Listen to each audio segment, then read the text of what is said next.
J Moore, the very best reviews. Tell them none can contest, we gon' What's good, everybody? Welcome to the show. Appreciate everybody for coming through. Yeah, we about to get into it. A lot is going on. As y'all can see, I even got my little cold weather clothes on. It's cold outside. As you Ludacris once said, it's cold outside. It's cold outside. Anyway, it's colder than a little bit. I'm straight up. Last night, it was a big old snowstorm across most of the country, the Midwest, even in Houston and in Texas areas, Wild West. You're gonna have Kumo D dancing in the snow over there. I mean, it's cold. I know Texas, I believe Texas finally joined the power grid.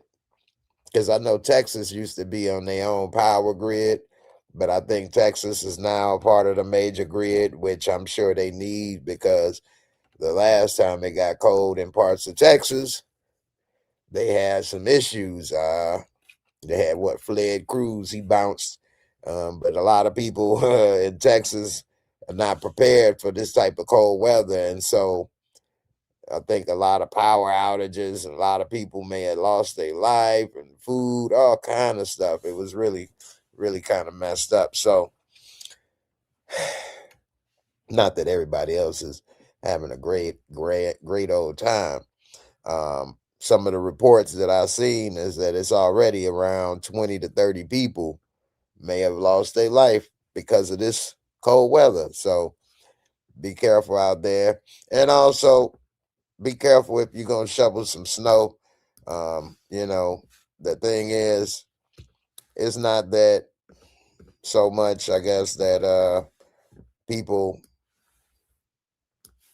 shovel snow and end up in bad situations, wake up dead or something, but is the fact that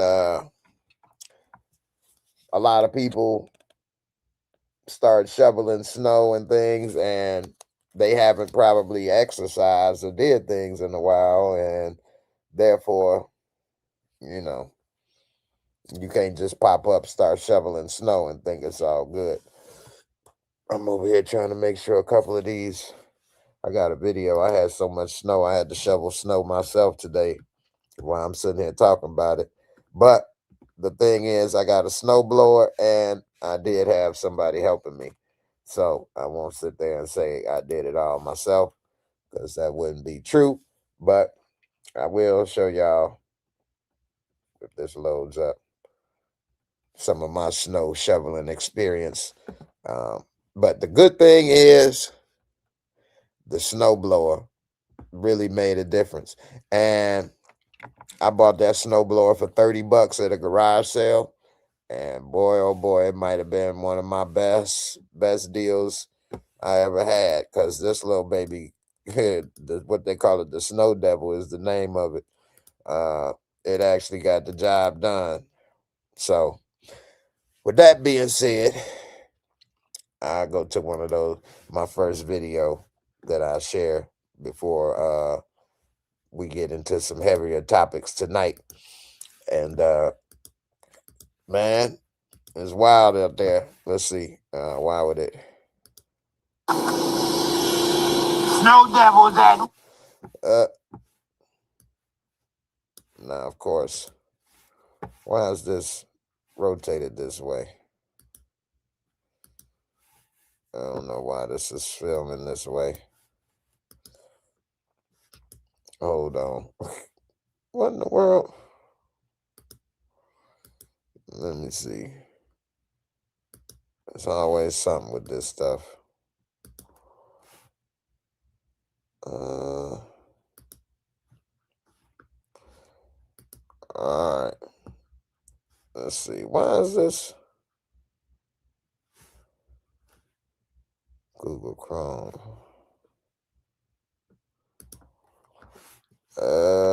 Why this won't read? No, I don't want to see Jannard, big head. What is this. Oh man, I don't know why this is this way, but Was at work, baby. The snow devil.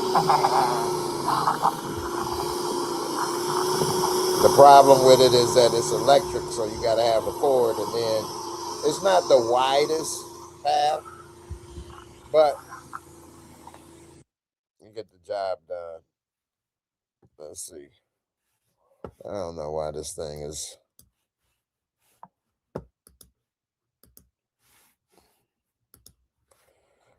Be careful sharing screen audio if you have a guest and they hear themselves. You're sharing everything you hear, including their voice. This won't happen if you share a Chrome tab, since you only share. Okay. So they say if I'm sharing it, some people may hear themselves. There's always something. I am going to put the link up in a little bit if anybody want to come up and talk about some things going down in the world. I'm going to get to these comments in a second. I'm going to show y'all my snow devil experience. One more again. Now this is after the fact. Let's see. The snow devil is no joke. Look at that. That's a pretty good job. Boy, this is amazing work right here. Man, this thing for $30. Hey, I could do a commercial for them. The only thing is, I think this damn machine, I don't know, they may not make it no more. But that was pretty good. I mean, hell, without using the shovel, he used the shovel right on the steps right there. But it took a little bit of time because it's not as wide, but it's my first experience with a snowblower, and damn, that was pretty good. Fudgy Babe, $30, that's a great deal, cord and all. Well, no. I didn't say the cord came with it now. I did have an orange extension cord. Turned out it wasn't that long, but my friend, he had a longer one, and so that made it better. But no, it didn't have the cord with it. That is a great point. No cord. But the machine, which, that definitely was pretty good, considering a friend of mine that does a little handiwork for me said that he had shoveled the snow and that he wanted $70. $70. And I'm not saying that was a bad price, because that was a lot of snow, but that beat $70. What's good, encouraging warrior? Rashonda, how you doing, sis? First in the building. My man Steve, what's good? How you feeling out there in Houston? Howdy, partner. Fudgy Babe. I ain't got my cowboy hat on now. I need to get my cowboy hat on with that one now. Who else? What's good? How you feeling? You say some parts of Georgia dealing with power outages. See, man, that's the thing. We are basically all, in a way, slaves to the system of electricity and gas and things, man. We good grief. One of the things I wish I had the money to do is get solar panels with batteries. You got to have batteries. Some people get solar panels, but they still a part of the grid. So as they getting solar energy, this is the thing a lot of people don't know, or maybe they don't have enough money to complete the solar experience. But you have to get solar panels and the battery so that you can store your solar energy when you're not needing it. And then you can, gain solar energy when the sun out and store it for when it's night. And you can use it, around the clock.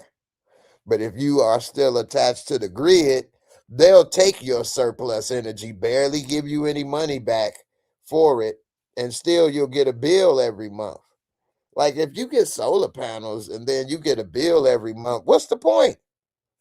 I think some people thought they would get these things and then they'd be getting a check from the power company every month, which a few of the early adopters were, but then the lawmakers changed the laws a few years back around the time of COVID.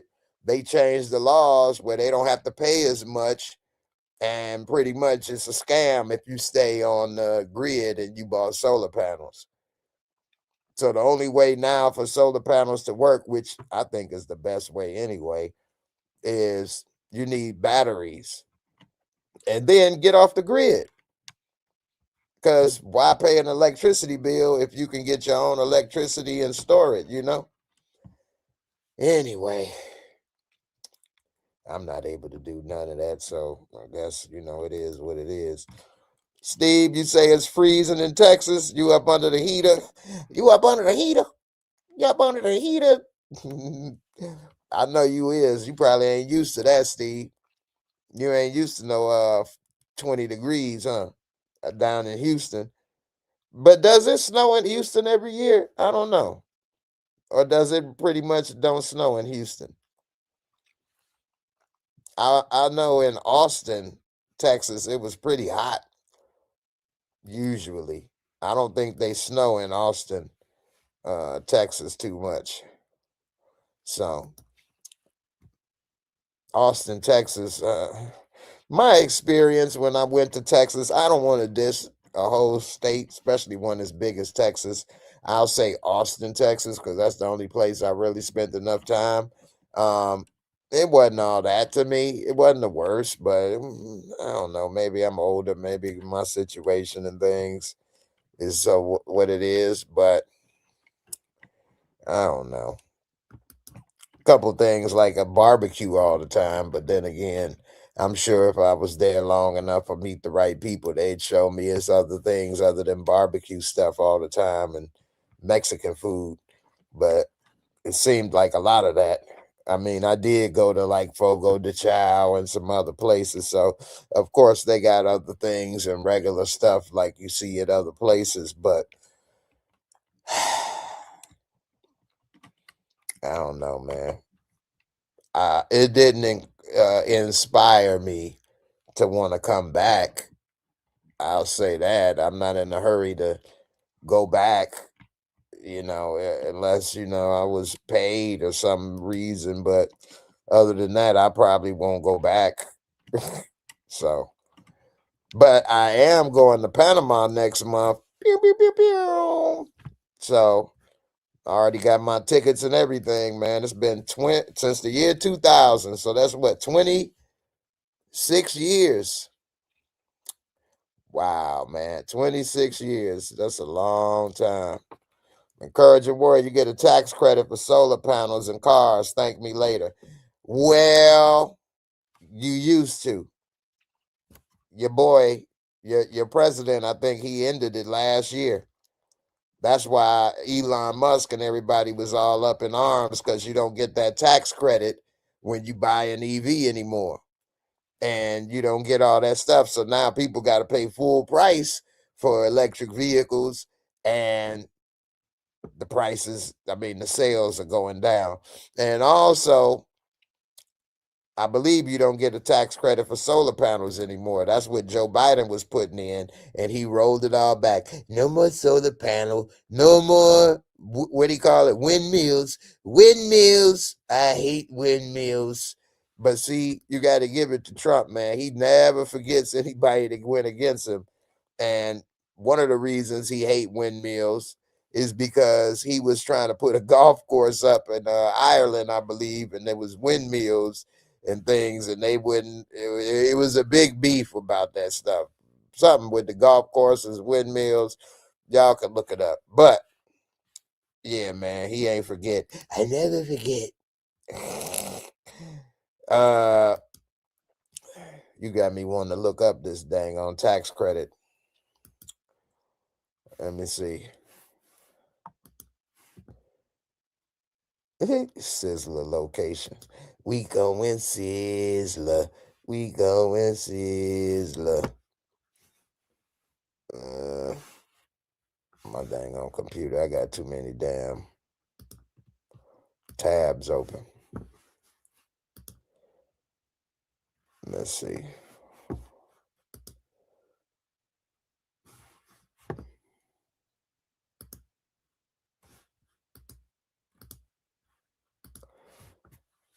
Come on, Google.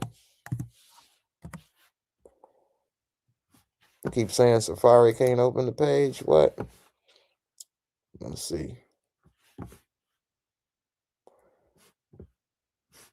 Let me see if I can do it here. Okay. Dead solar panel. Oh, I should do this. Let me see. You got me curious myself, so let's see. Where the oh, there we go. All right, let's see. Did solar panel tax credit end? Let's see. When does the solar panel tax credit end or expire? Let's see. 30% residential clean energy credit. It ended December 31st, 2025. No more credit for you. Damn. He just ended it. Yep. That's the problem, man. It's got to be installed and fully operational by this deadline, as no credits are available for property placed in service after this date. Dang.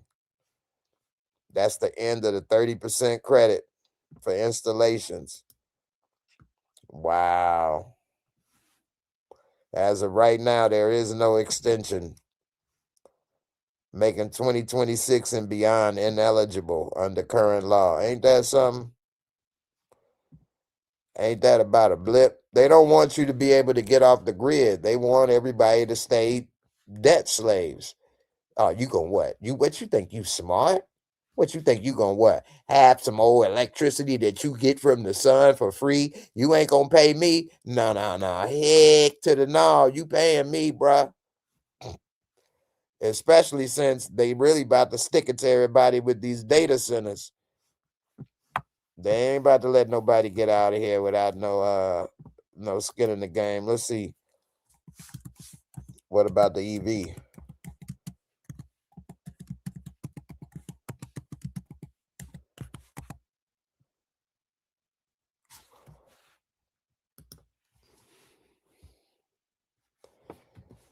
You get up for a new EV, you get $7,500. So say it costs $50,000, you'd only have to pay $42,500. Used, you get $4,000. Damn. It expired September 30th, 2025. That one big beautiful bill accelerated the deadline. That's why Elon Musk was mad and said he was in the Epstein files. Yeah.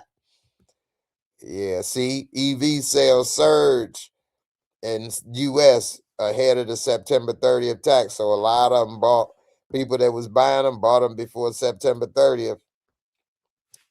Final deadline is October 1st. Purchases made October 1st, 2025 do not qualify for the credit. Binding contract exception. If a binding written contract was signed and payment made on or before the 30th, the vehicle may still qualify even if delivered later. Wow. Dang. It applies to both new and used tax credits. Charging equipment. The credit for home charging equipment up to $1,000 expires for June 30th, 2026. So you can still get home charging equipment and a credit of $1,000. I don't even know how much that stuff costs, but to me, because I was thinking about getting an electric vehicle when I was looking at my vehicle to get a new car a few years ago, and it's just not there yet. Plus, you get fewer miles in the wintertime because you got to run the heater and all that other stuff that it's got to do. They just not ready yet. They just not ready yet. If you want to go further than, an hour drive, and truth is, most of us don't really, on average, drive that far. But still, if you want to, you can't. You then you realize you bought yourself a prison in a way where you can only go but so far. And then if you go to a charger station, sitting there for 30, 40 minutes or whatever just to get the charge, it's just an inconvenience. Encouraging warrior, you ain't getting no snow in your area, just rain. Look at you flexing. Don't flex, baby. Don't want to see you touch the toe with them jet, baby. Bound up and down. What you know about that? Steve, we can let our guards down. Freezing weather hits Houston. What you gonna do? Fight it, Steve? And that's what I'm gonna do. I ain't gonna let my guard down. I'm gonna go and I'm gonna drop kick the cold weather.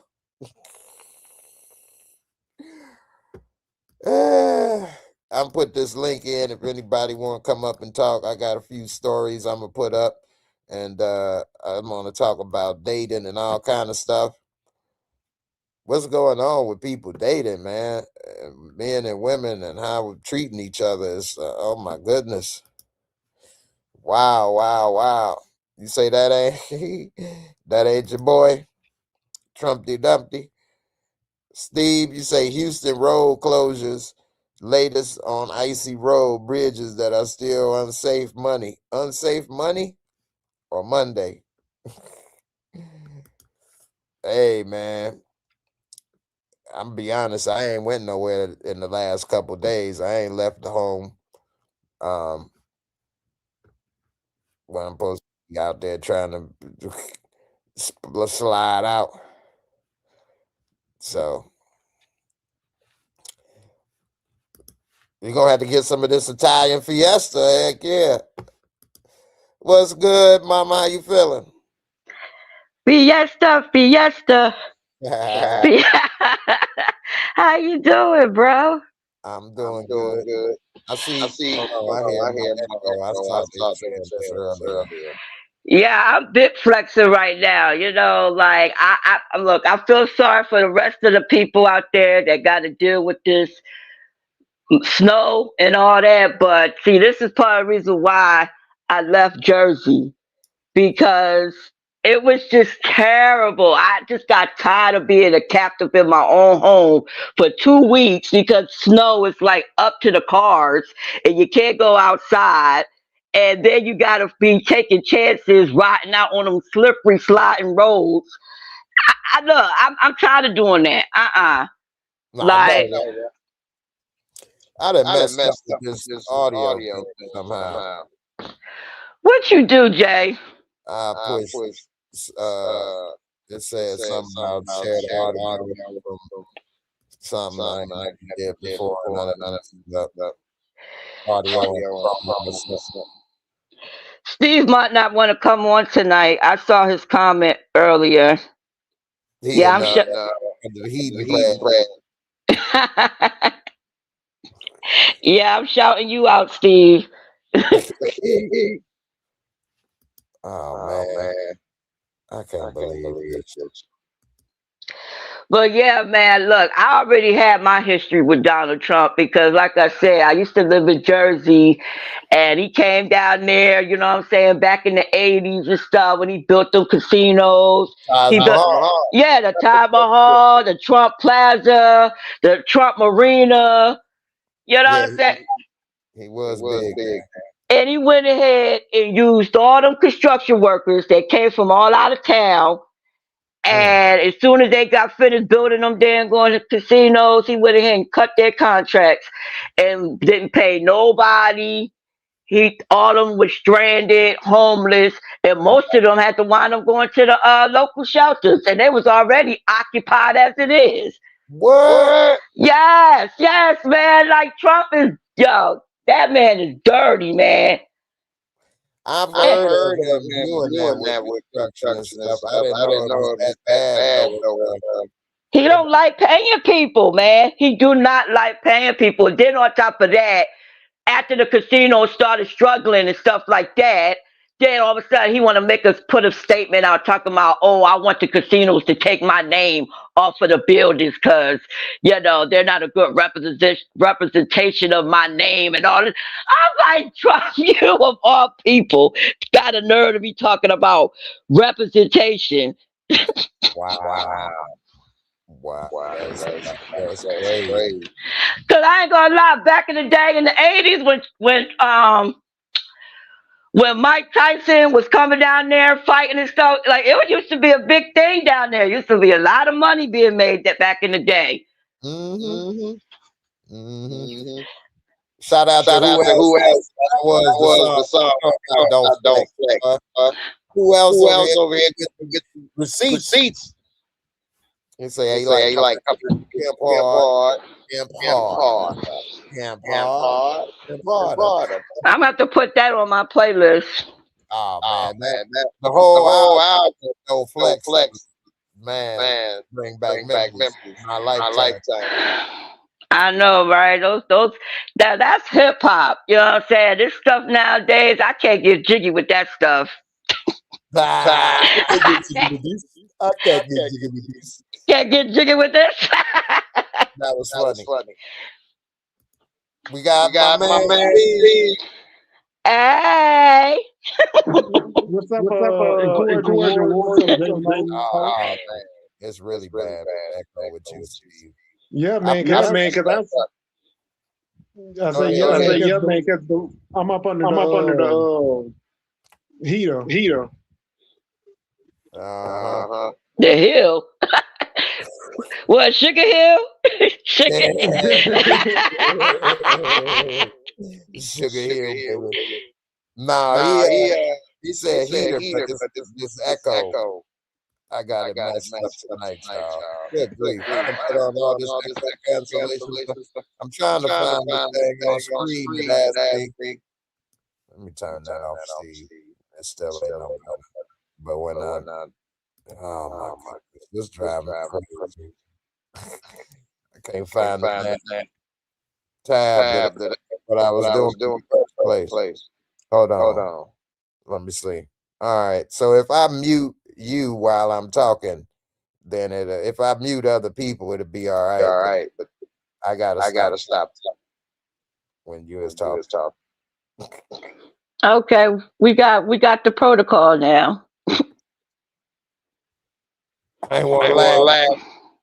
I try to hold the protocol. All right, this is hard to deal with, but I'm trying my best. Better yet, oh damn! I was gonna say I myself. All right, there we go. All right. I think if for some reason it's only you must be using Chrome as well. Steve, let me tell you talk. Oh, you good? Yeah, it's probably because it said Chrome. So I guess if it's another Android or Chrome, it's gonna mess up. But it's my fault. Won't do that. Hold on. I think I gotta fix it. Hold on. Remember, it says better. Let's see.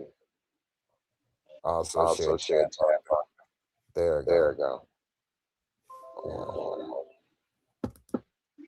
Let's see if this fits. All right. Damn it didn't.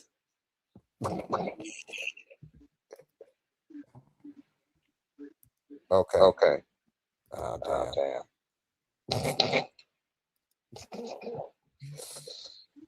All right. Well, we got the protocol. I mean, hell, if you want to talk, you could just unmute it, and then I'll just be quiet. I'm sorry. Okay, I got you. All right. Well, technical difficulties. That's my fault. My bad. Let's see. Yvonne, you in Omaha, Nebraska? Is you the illest ninja in Nebraska? What? I'm trying to get it like you be getting it. Yeah. Who know where I got that from? Did you get that from Belly? Meow, meow, Meow, meow, meow, meow, meow. meow. I guess that wasn't that hard to figure out if you What's the song say? Down the girls with a belly get naked.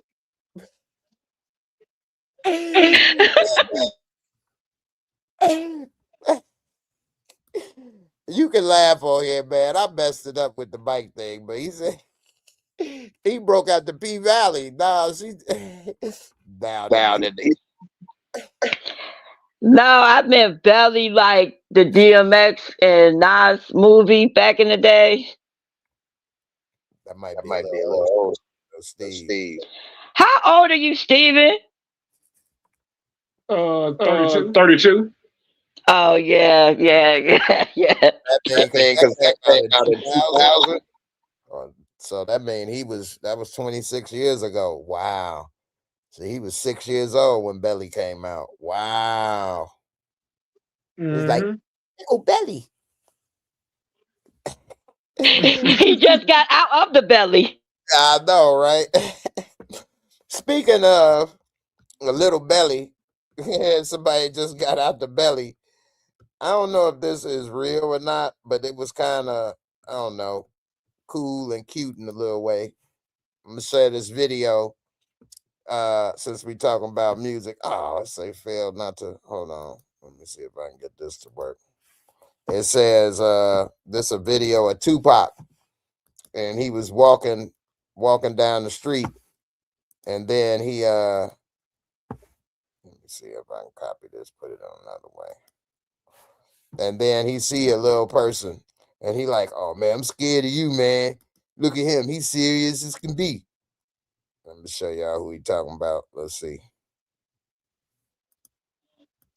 All right, here you go. I got it to work. All right, let's see.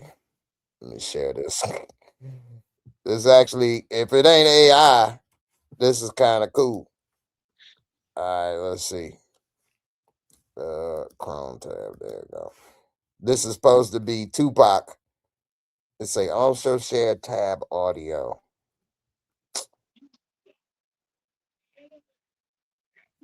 I don't know if y'all will be able to hear it if I don't share the tabs audio. We'll see. Y'all let me know if y'all can't hear it. Let's say right here, let's see. When Tupac met Tyler the Creator back in the day in 1994. Now let's see. Tyler Creator, he does have some good lyrics and stuff considering being the younger generation. But look at this video here. I don't know if this is AI or not, but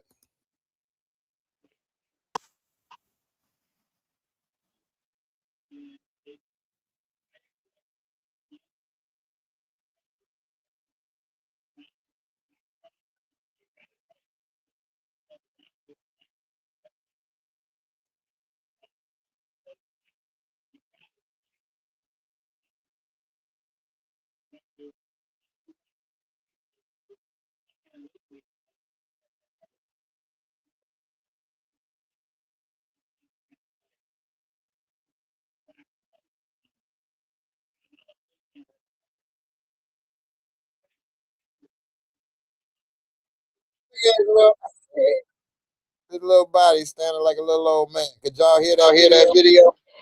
Nah, the audio was kind of chopped up, but that's AI. That gotta be AI. What you think, Steve? You think that's AI? Yeah, is AI because You know, they making everything out of AI. yeah. I mean, the baby picture didn't. The baby in the video didn't move, and didn't Tyler have that picture just like that on one of his albums or something? I don't know. I don't follow Tyler the Creator. Okay. Who else says Pac versus Little Man was real? I saw it on MTV. Okay. I don't remember if that was out or I saw it. And I don't follow Tyler the Creator enough to know enough of his background. I know some of his music. And that's about it. I wouldn't know. I've seen him hanging with the jackass dudes.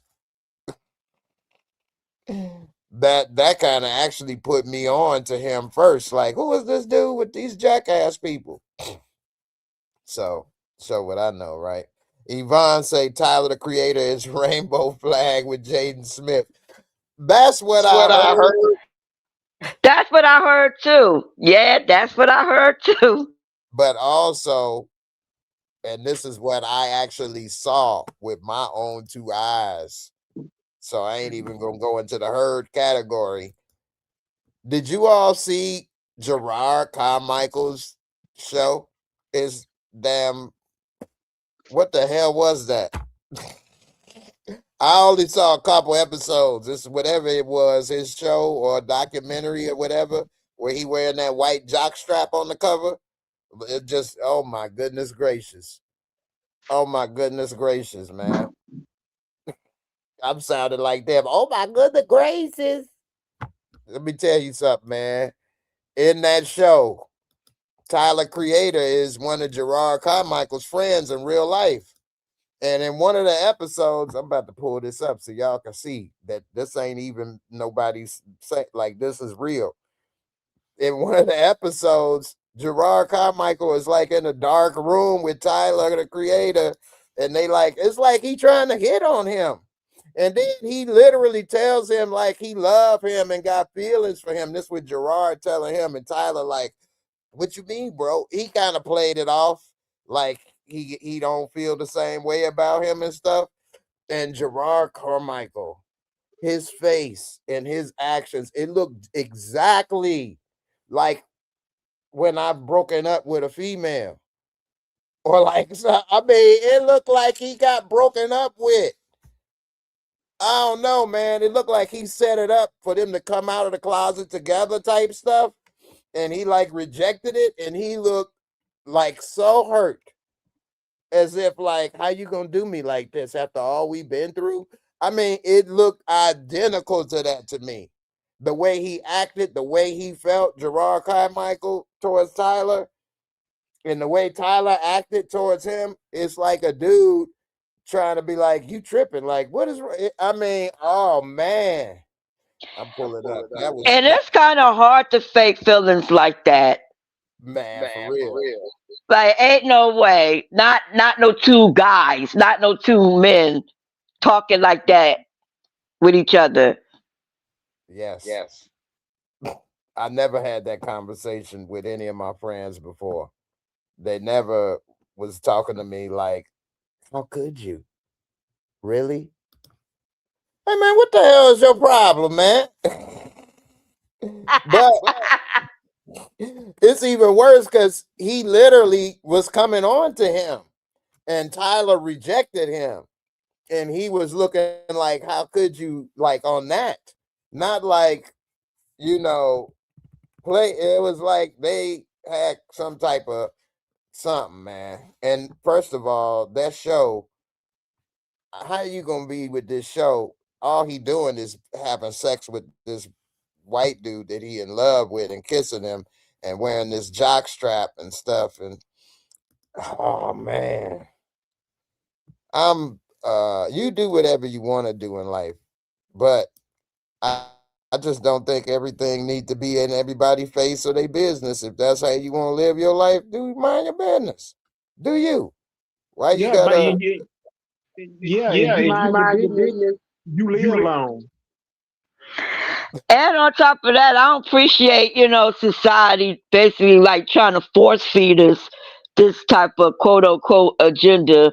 You know what I'm saying? I understand people going, I really feel like, they want to show like diversity of that side. But if the majority of people watching this show is heterosexual straight people, I don't know. I mean, just like in the Power series, you know what I'm saying? Like with that whole scenario going on with This the is the cover of the show.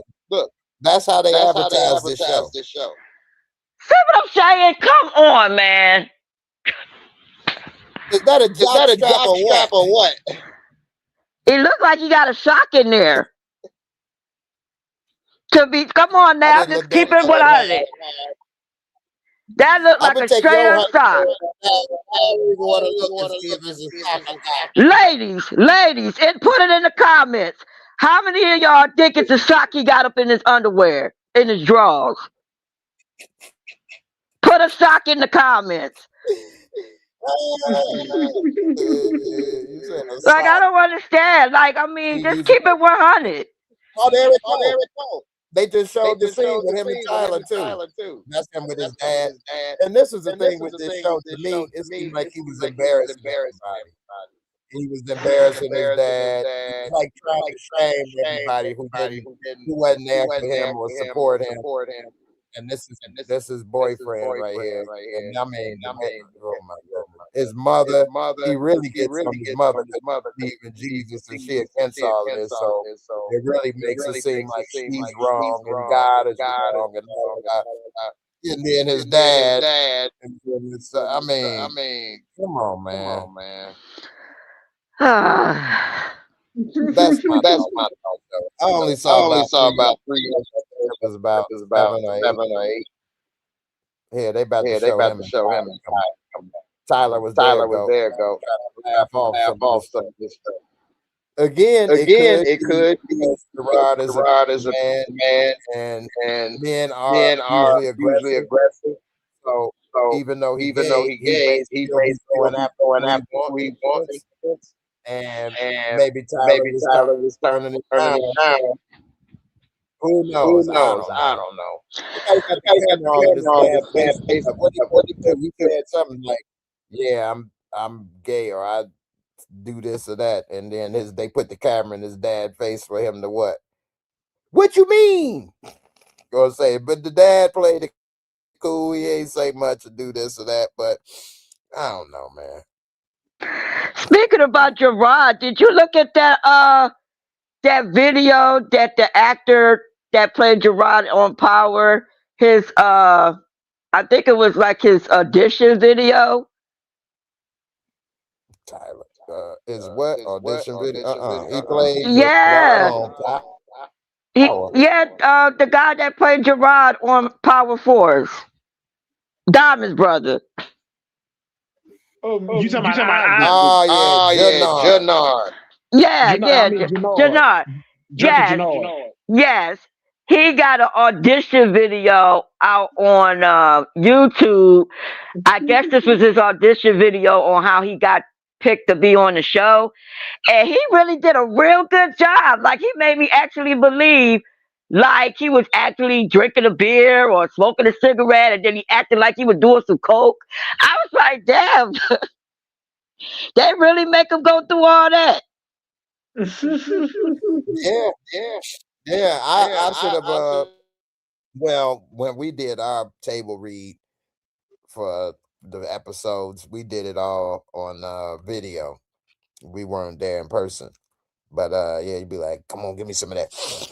All right, like you really try to make it as authentic as possible when you do your stuff, because you want to show what you can do. And hell, if you could do a good job with no props or very little assistance, then you probably do a very good job when you have all the extra stuff with you, the set, the outfits, and everything, because then you can really get into character better. So. But I'm saying, how much acting ability do you got to have to act like a crackhead or a junkie or whatever? Like, I mean, I don't get it. Like, I understand, cause see, I remember in that movie Jungle Fever, Halle Berry actually went into the crack houses and actually got into the character of being one, I guess. So I guess some people actually do go the extra mile to get that role. Well, the reason why you have to do that, in my opinion, especially like a Halle Berry, is she was a beauty queen and she probably didn't have much experience with crackheads, so to speak. And so if you give her a role, like if she didn't grow up around, I think she's from Cleveland area, so I don't know what people know, but let's say she don't have much experience in the hood or came across dope fiends. or hookers and hoes. Well, then, if you get that role, what you will be doing is acting like other hookers, hoes, dope fiends that you've seen on TV, because you don't have real experience to draw from.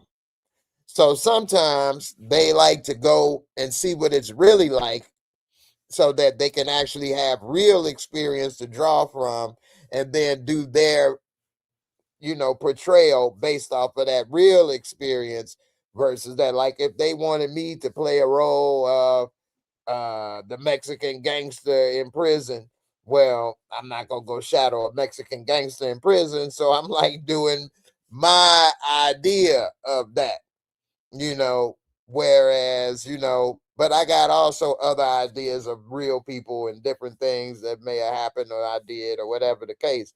But it's just a little different. But say some of that stuff, like with them, maybe they don't have something to draw off of, or maybe they don't want to do that. They want to give a unique portrayal or a real portrayal, so they learn or follow somebody like that, so they can have a real character to base it off of in their mind versus, just like a lot of sometimes I'll say actors will follow police around or the military around.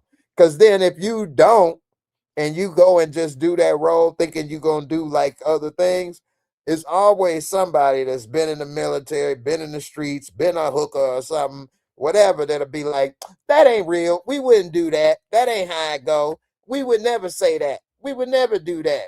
They don't say that. They don't do that. So, that's the thing. You don't want that to happen sometimes, Shout out to DeMarcus Vaughn. He said, which movie would you say is better, Purple Rain or The Jacksons, An American Dream? I mean, that's to me, Purple Rain. That's what I go with. How did you know? See, that's what I'm saying. We too alike, Jay. I said the same thing, Purple Rain. And besides, the Jacksons is too damn long. I was about to say, I only think I saw that one time.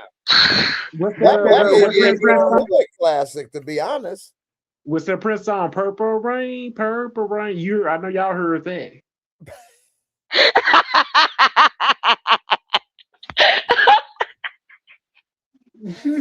Only Steve, man. Only Steve, what? Yeah, that's exactly what we talk about, Steve. But that just go to show you, Steve ain't know what belly was. That was in the year 2000. Purple Rain was in like 82, 84. Exactly. See, this is what I'm saying, man. Right. Somebody perpetrating a fraud. Let me see your birth certificate.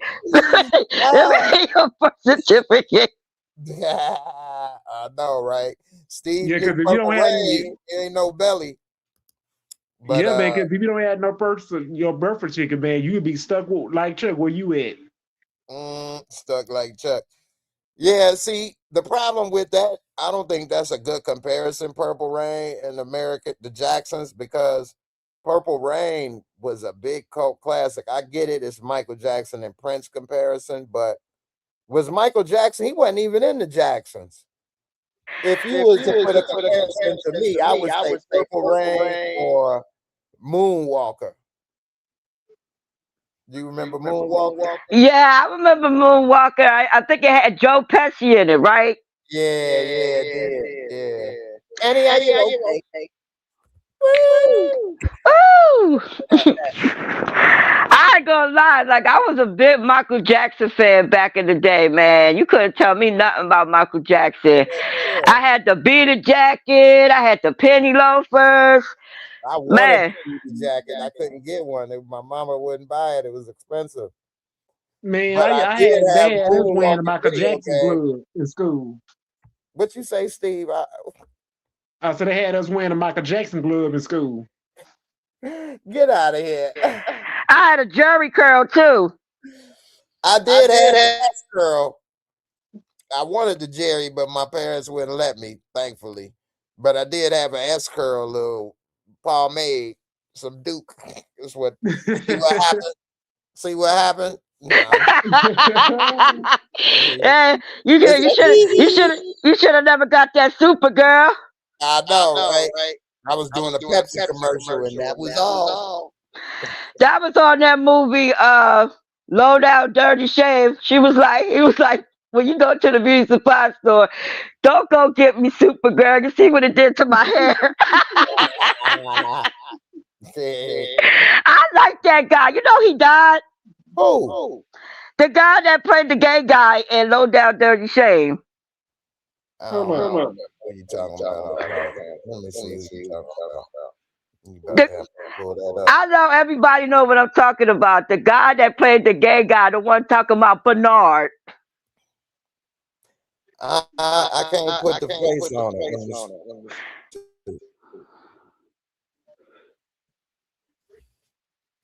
That's when Jada Pinkett was still, boy, she was a dime piece then. Yes. You talking about Corwin Hockey, the one that played that gay dude. The gay guy. I don't recall his real name, but he was the gay guy in Low Down Dirty Shame, and he was dating this white guy named Bernard. And Keenan was like, "Don't let me tell you that we were sleeping in the same bed together." Oh no. I ain't seen this movie in forever. Though. Don't lie. Man, that's one of my favorite movies. I swear that movie was on repeat. This movie, looking at Keenan, the action star, never hit me. But at this time period in the 90s, I'll say I was still probably steroid acting stars. And all of that. I was still used to seeing the Rambos and that. So to see a regular black dude that ain't on steroids and no karate being an action star, it wouldn't have hit for me. I was brainwashed, I ain't gonna lie. I should look back at this movie and give it a second shot because I did love me some Sally Richardson. OMG, man. Man, I love me some Sally Richardson, boy. I had to Yeah, Sally was the joint back in the day too. Man, and Posse? Ooh. Yeah, that's him right there. That's him. The one with the headband on. Him? Go back. I forgot all about that. I'm about to go to him on here. His name. Let's see. Unless it's this dude Wayman. They don't have his picture. Yeah, he played Wayman. Oh, okay. Yeah, man. Yeah, man. He died really early in his career. Oh shoot! This actually went to his character. I ain't never seen him do that before. See what happened. Corwin Hawkins. He died right after this movie came. Mm-hmm. What happened to him? I don't know. I mean, I don't know how he died, but I know he died early. Damn, he was from Texas, Steve. It say right here. He was known for his hilarious stand-up. Damn, he got a long bio. Yeah, because he died in August the 5th, 1994. It say he did characters like Diana Ross. What? Let me see what happened. He won many female competitions. Hold on, I gotta mute because this what you call. All right, I don't want to give everybody a headache that's watching. It says he won many female impersonator competitions. In 91, as Amazing Grace was crowned Miss Gay Texas. The next year, he took the title. Hey, I need glasses, all right? The title of Texas Entertainer of the Year and went on to capture the 92 National Entertainer of the Year title in Louisville, Kentucky. Wow. He was discovered by Keenan Ivory Wayans while appearing on Def Comedy Jam, BET, HBO. He accepted the role of Wayman, a part originally written for RuPaul. What? He was also awarded an invitational tryout at the LA Improv. Passed away August 5th, 94 at Baylor Hospital due to AIDS-related pneumonia. He was 29. That means he had AIDS in that movie. Dang. And just to think how long people live with AIDS now. He was just 29. That's so sad, man. That is really sad. Yeah, because people with AIDS now, I've been seeing some of these videos, man. Boy, y'all better be careful. I mean, that's really sad. That's tragedy. That is so tragic, man. His life was just cut short. Yeah, but everybody out here dating, be careful, because there's people that take PrEP and stuff, and they be on videos talking about they don't need to tell nobody they got AIDS or something because they stuff is undetectable. So that's scary too, because now people don't take AIDS as serious as they used to. But you know, that is very tragic. 29 years old, man. That's a baby. You know, when Tupac died at 25, I will have to give Tupac a lot of credit. He accomplished an amazing amount of things in just a short amount of time. It was so much so, although I was only about 18 when he died, I thought 25 was kind of old. He part of that 25 club, remember? What is 27 and under? Like, sir, all these celebrities dying at 25 or 27 years old. Mm-hmm.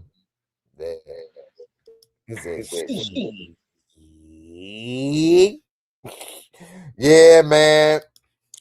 Tupac, man, the amount of things he did at the age of 25. How many people in the world, if they left at 25, what would you be remembered as? Like, most of us ain't did a damn thing or was just getting started by the age of 25. I mean, the only thing that would have happened if I'd have left at 25 is my son. She was pregnant with my son still. He would have been born that year, but that's about it. I wouldn't say I did too much, accomplished too much, and did much. I was trying. Well, it wasn't working out. So, yeah, man. The age of 25, the things that he did, movies, music, the impact and things, you know. And it was a different time then, too. So, Miss 2D, you said, man, Pac, Biggie, young. I know, because I think Biggie was just 26. So I would have No, loved 24. it would have been Aaliyah. Aaliyah, too, yeah. Although Aaliyah, she was getting a lot of heat when she was out. I don't know where she would have went. Because to me, Aaliyah's first album was the best. And after that, it fell off. And her first album, of course, was produced by R. Kelly. I can't tell you nothing off her other albums, really.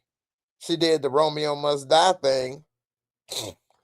But who knows? You know what I mean? She was so young. Who knows what her life could have been? But it's a lot of, man. Yeah, we could look at a lot of female singers from the 90s to 2000s that we thought might go somewhere and they didn't.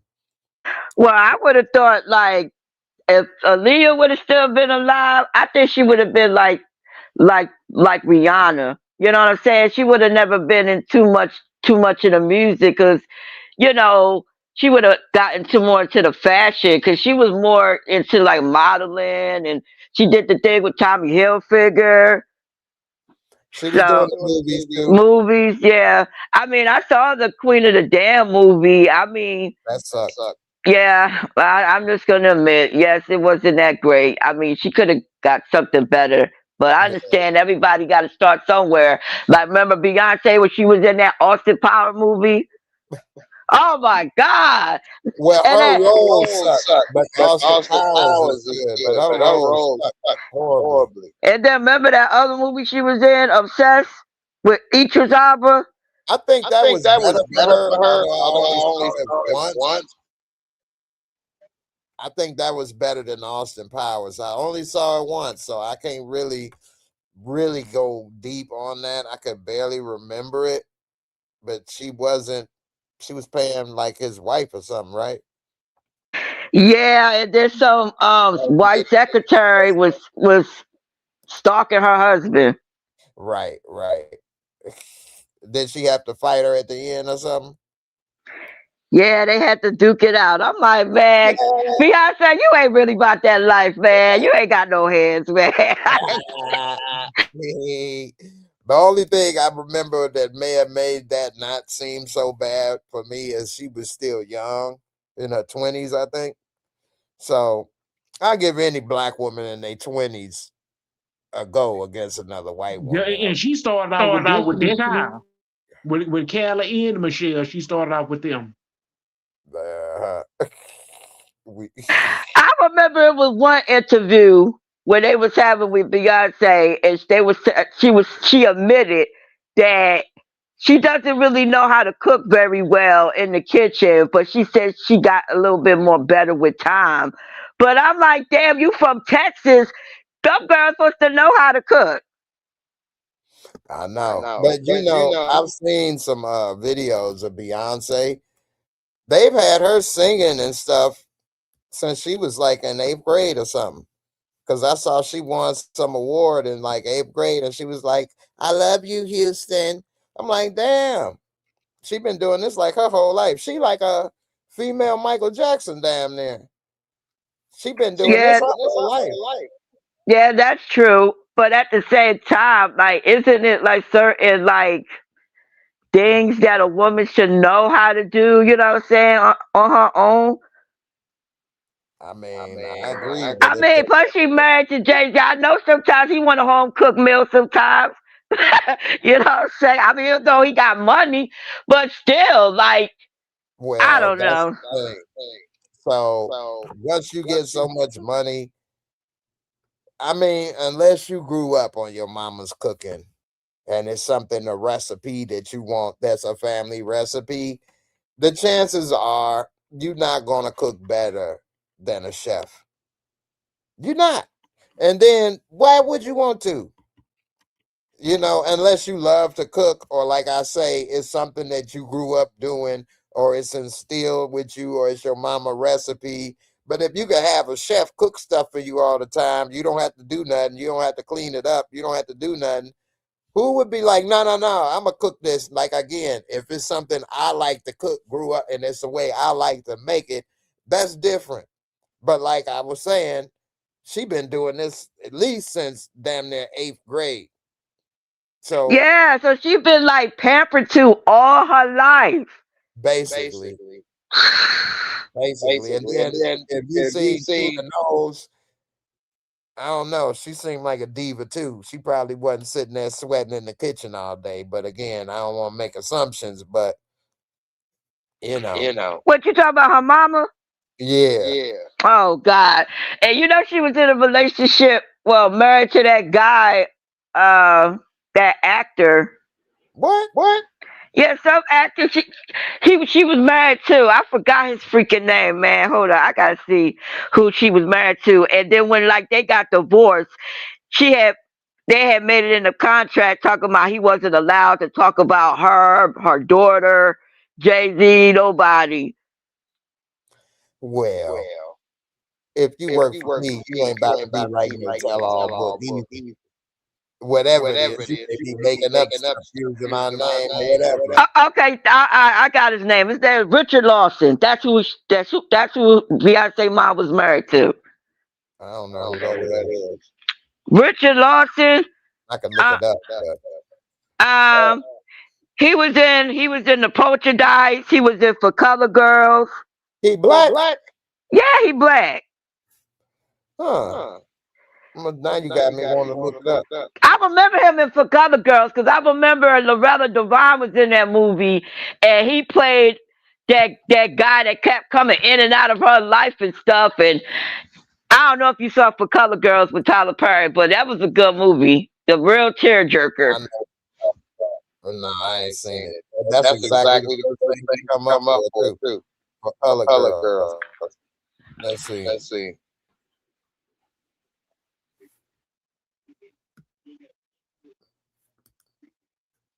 Who is this? He barely want to show his face.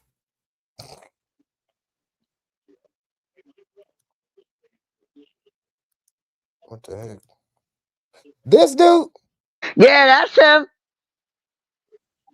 What? And then He they got with went. Beyonce mama? Yes, and he had got a $300,000. I guess that's some kind of settlement, or out of the marriage and stuff. What? Oh, that was Yeah, supposed to play. yeah. Here it go. It says Tina Knowles and Richard Lawson finalized their divorce with a settlement where Knowles paid Lawson a one-time $300,000 payment, and both waived spousal support. Wow. Ain't that? I thought that was her for a second. Wow. I didn't even know who this dude was, man. So he done left with a big old bag after he left her mama. Well, we don't know what the hell they went through. But hey, damn. I guess he still be working. He in B movies. I ain't never heard of none of this. Aftershock, the Nicole Bell story. Aftershock. He played Al Sharpton. He played Al Sharpton. He do not look like no Al Sharpton. He looked like skinny Al. Al after the weight loss. Wow. That's wild. Heck no. I ain't know nothing about that, man. That's yeah. Yeah, man. Shout out to who said this? Taryn Wilkes. He said Beyonce is a terrible actress, even in The Lion King. Damn. I ain't seen The Lion King, so I don't know. But I'm not sitting there holding her water. Who else said Beyonce grew up on stage? She didn't have a home life. Yeah, that's what I would have figured, assuming. Miss 2D says Beyonce says she cooks, and her mom says she taught her some stuff. The truth is, if you know how to cook and you've been taught how to cook some good stuff, you'll like to cook. Cooking is good for you, and you like to prepare your own meals, Exactly. I mean, it ain't nothing wrong being pampered and all that good stuff, especially if you got it like that. But I'm just saying, like me as a woman, you should know how to cook some basic stuff. You know what I'm saying? That's all I'm saying. Yeah, I agree. And also, as a woman with children and a husband, when you cook for them, that's a way to show your love and care. And your kids grow up eating mama cooking, not eating chef meals and things. It's like you kind of miss the connection of, it's sort of like how you feed your child from the umbilical to the breast to preparing the meals out of love and care versus you got everything on autopilot and stuff. It can become sort of like how a lot of wealthy or the kings and queens used to have unruly kids because they are detached from the parents in a way. They don't listen to the parent. They like another staff in a way, So you kind of don't want to have that, When my mom, one of the things she loved to do is cook.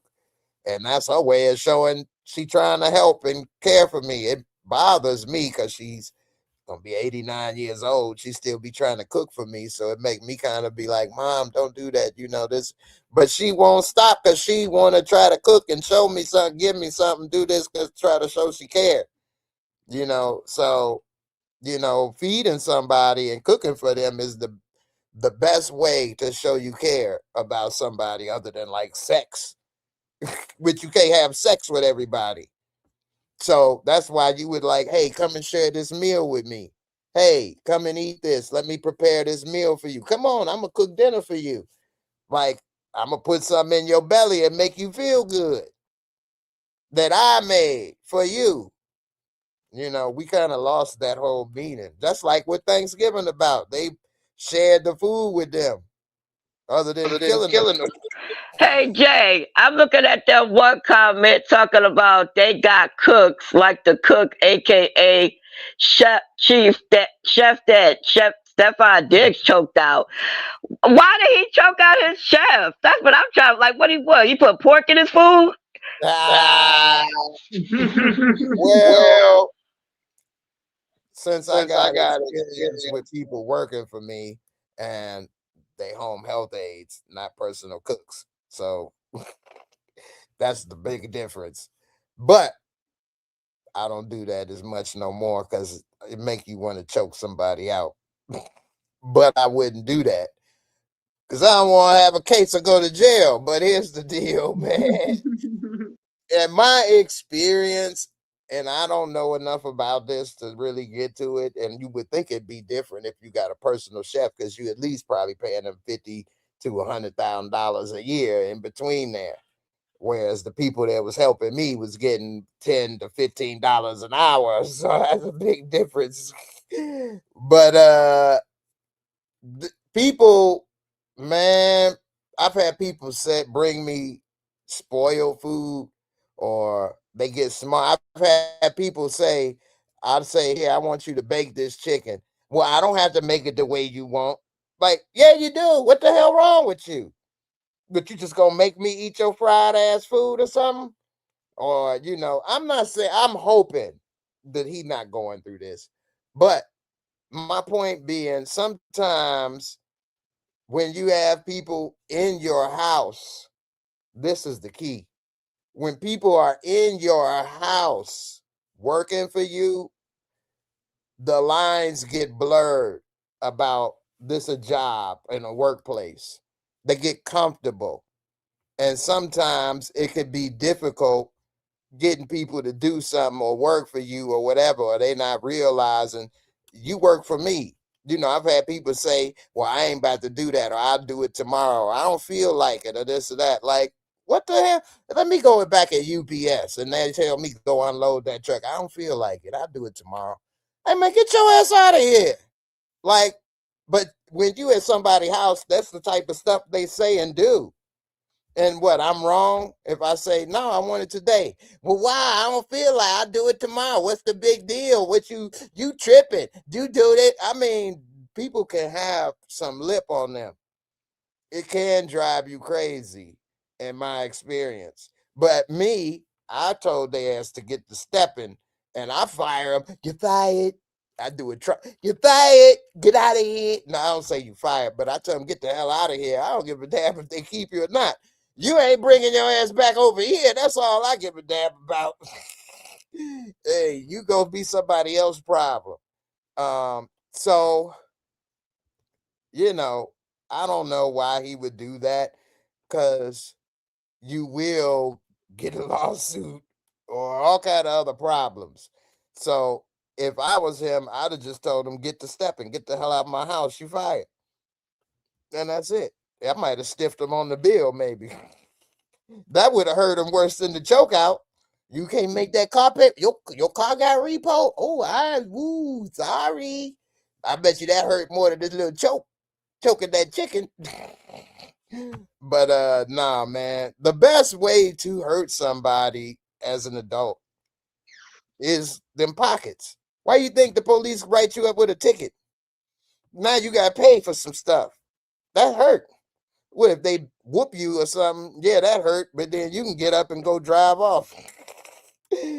Not to say that's that simple, because I don't want them to beat my ass on the side of the road either. There ain't no Rodney Kings over here. Let me walk that back. I ain't saying it like, oh, just punch me in the face. That's better than paying $200. No, I ain't saying that. But that $200 do feel like a punch in the face, though. I tell you that much. Shit. Eddie Griffin talk about he would have took all them liquors that the police would have pulled him over like that because Rodney King got all that money. What was it worth it though? Like that they not even telling y'all the full intensity what they did to that man. You know what I'm saying? They only told us bits and pieces though. Well, I saw the picture. You remember the picture of his face, right?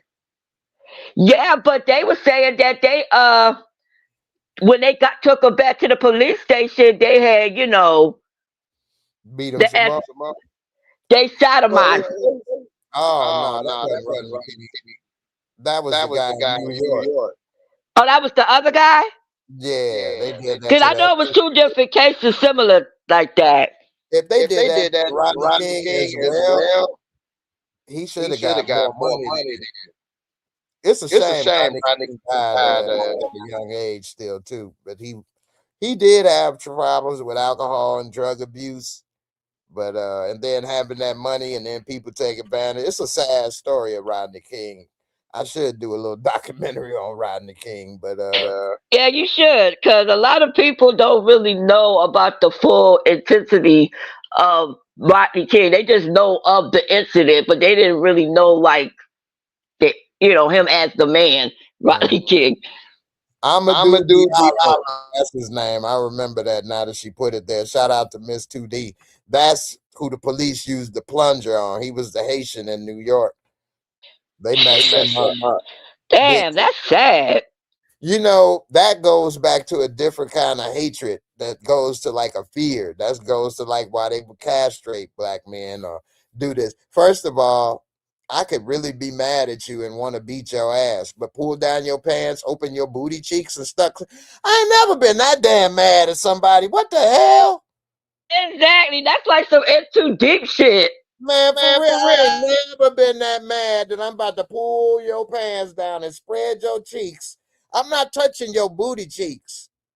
I ain't that mad. I might have kicked you in it. I'd kick you in your ass. I'm not about to spread and hold it open. Get it, stick it in. We gonna teach him. We showing you.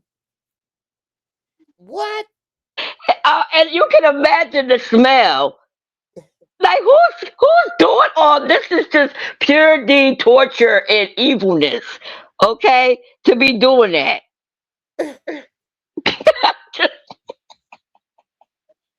I'm sorry, I don't mean to laugh, but I'm just saying though, like, come on, like, you really have to be a sick individual to be doing that to somebody that was innocent. Man, you could be guilty. I ain't going that far. You could have murdered people in my family. I might have tortured you if I got that deep and down and hateful. I might have tortured you even. Pull out your fingernails or something. When it get to holding your cheeks open or grabbing your junk in my... I'm torturing myself. Wait a minute. Nah, you know what? I'm just gonna put this out there. The only people that I think should get that kind of cruel punishment is if they do crimes against like children, like the pedophile, all them pedos. I think they should get that kind of treatment, if you ask me. Because come on, a baby can't defend itself. Even that, I would say, who's gonna hold the cheeks? I ain't holding the cheeks. That's all you worried about. Who holding the cheeks? Yeah, right. That's what I'm worried about. Hey man, I can't do that.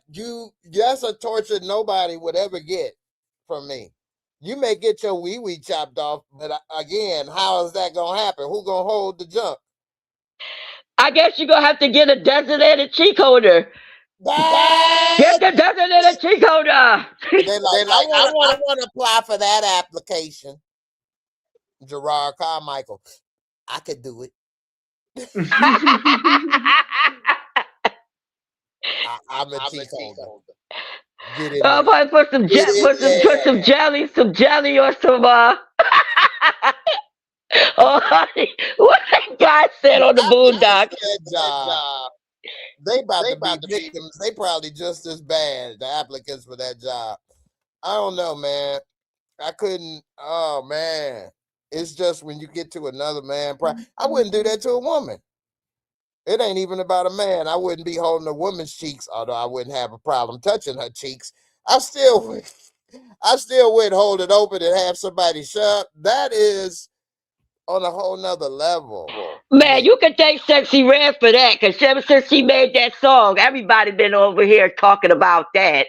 Her and Sukiana talking about eating. You know what I'm saying? Eating somebody's ass. Okay, the gooch. Okay, gooch. they like to eat men, so they like to eat nuts. Look, I don't care. We've been in a relationship for 10, 20, 30 years. I don't love you that much like Meatloaf to be sitting there going down on you like that, man. Come on. That's like, come on. That's borderline like, First of all, how is a man gonna have that done? You gonna have your legs up in the air, or you gonna exactly. Either way, I don't like that position. I don't like my legs up in the air. Or is you bending over? Oh no! See, none of those are bending over. Get it, girl. Eat it. Ooh. Hell no. I never did that. Steven, quiet as hell. Anyway, so I don't want you to I can't see, and I don't want a mirror or something. I want to see in front and be like, ooh, yeah, there you go. I won't put my legs up though, because man, that's all wild, man. I mean, look, you're entitled to do whatever you want to do in your bedroom. But I'm just saying, if you're a man and you like getting that done, you know what I'm saying? I think you should let the female know from the beginning to know what kind of level of freakiness that you own. Because a lot of women is not on that level. Hey, man. If your man told you when you dating, he liked that. Oh, my goodness. If the women don't look at him differently, what the hell wrong with her?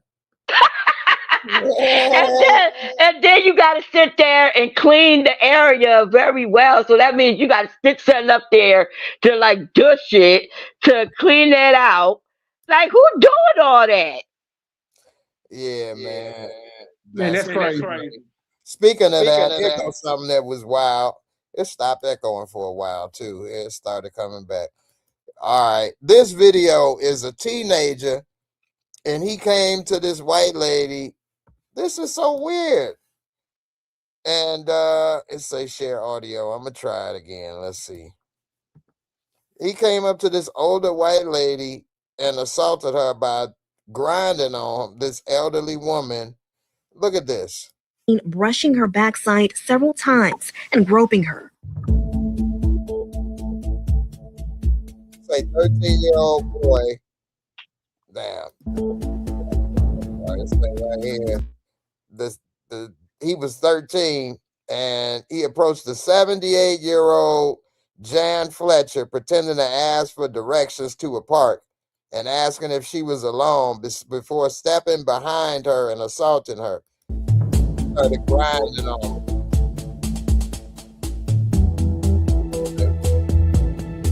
Fletcher says she wants to confront the boy directly to ask him why he did it and wants an apology. And she has one question for the teen. Why he did this? What was the reason that he done went and grinded on this lady? Look at that old lady. He did it. And I want an apology. He got behind her. The teen, who has not been identified because of his age, was arrested and charged with third-degree sex abuse and does not live in the same neighborhood, police say.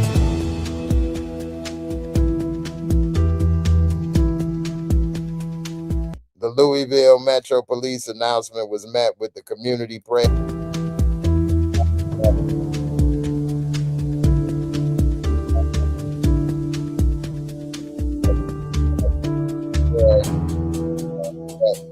I will say he was wrong for that, though. Let's see. The disturbing case is just one of several incidents of abuse targeting the elderly victim. That's why women, they say they're strong, independent, but as you get older, you don't want to be by yourself. Now, I'm not saying her 78-year-old husband could have, hey, get off my main squeeze.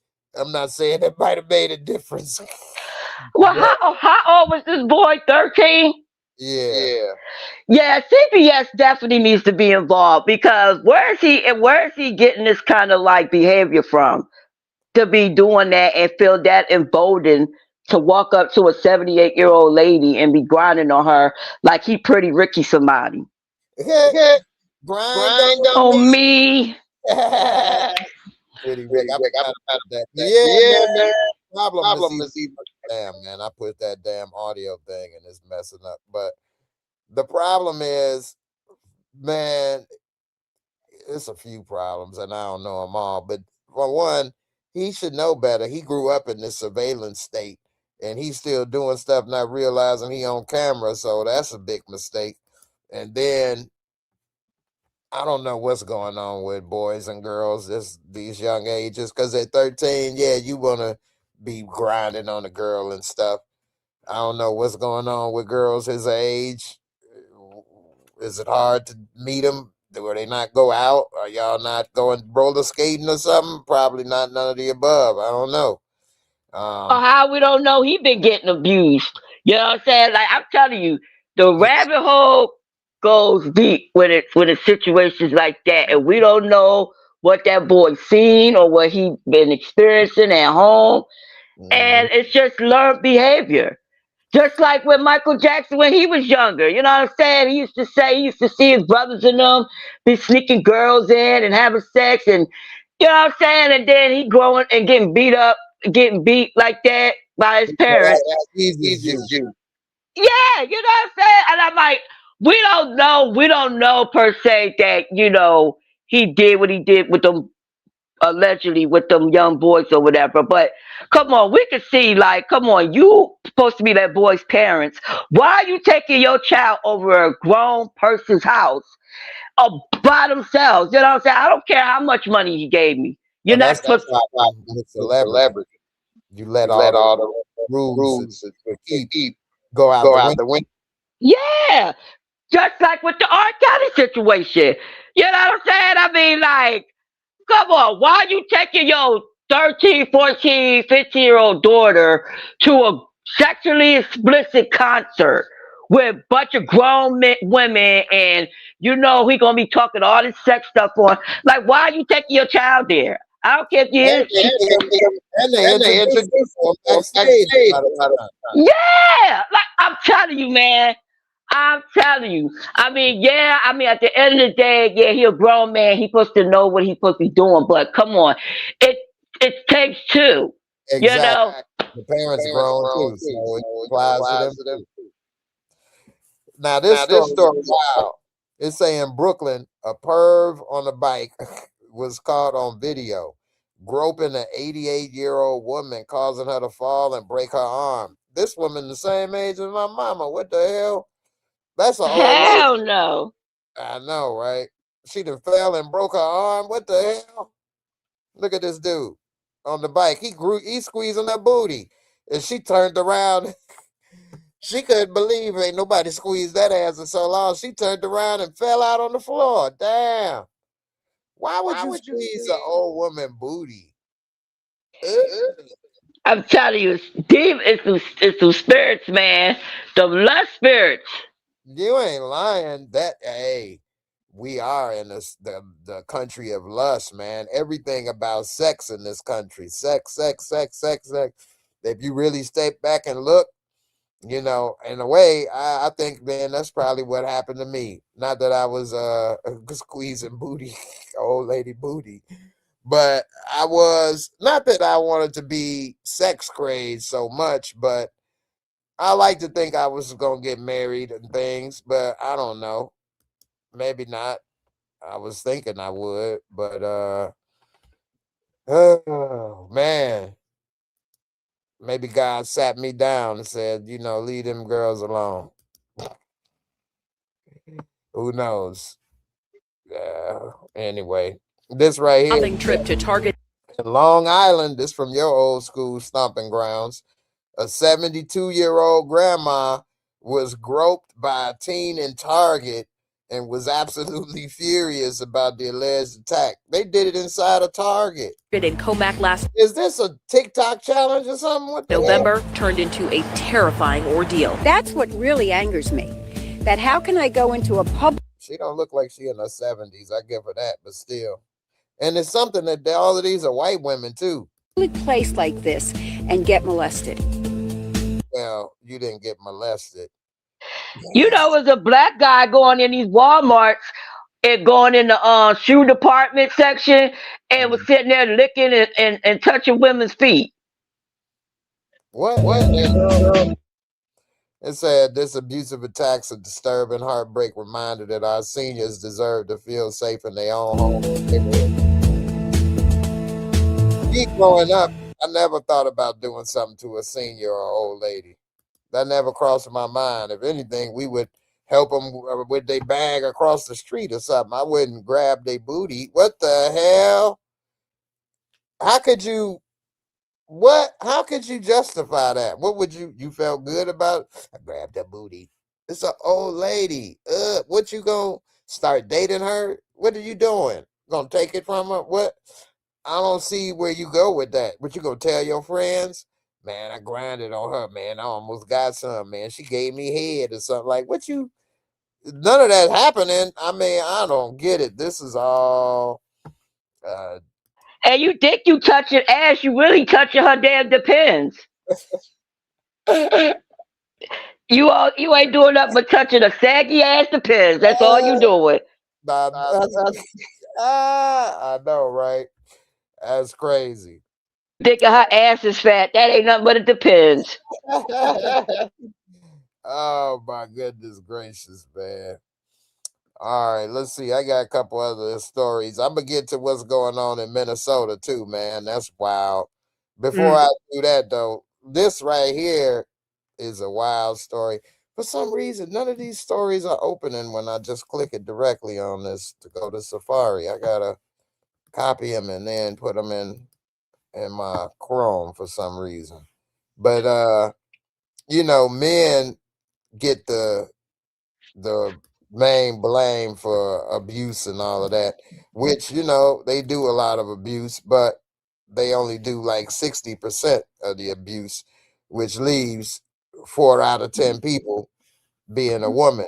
And this right here, I mean, I wouldn't have thought this would have been the case when I was younger, but this lady here, she's what? Found with a 5-year-old girl and was covering her mouth. She was trying to steal somebody's 5-year-old.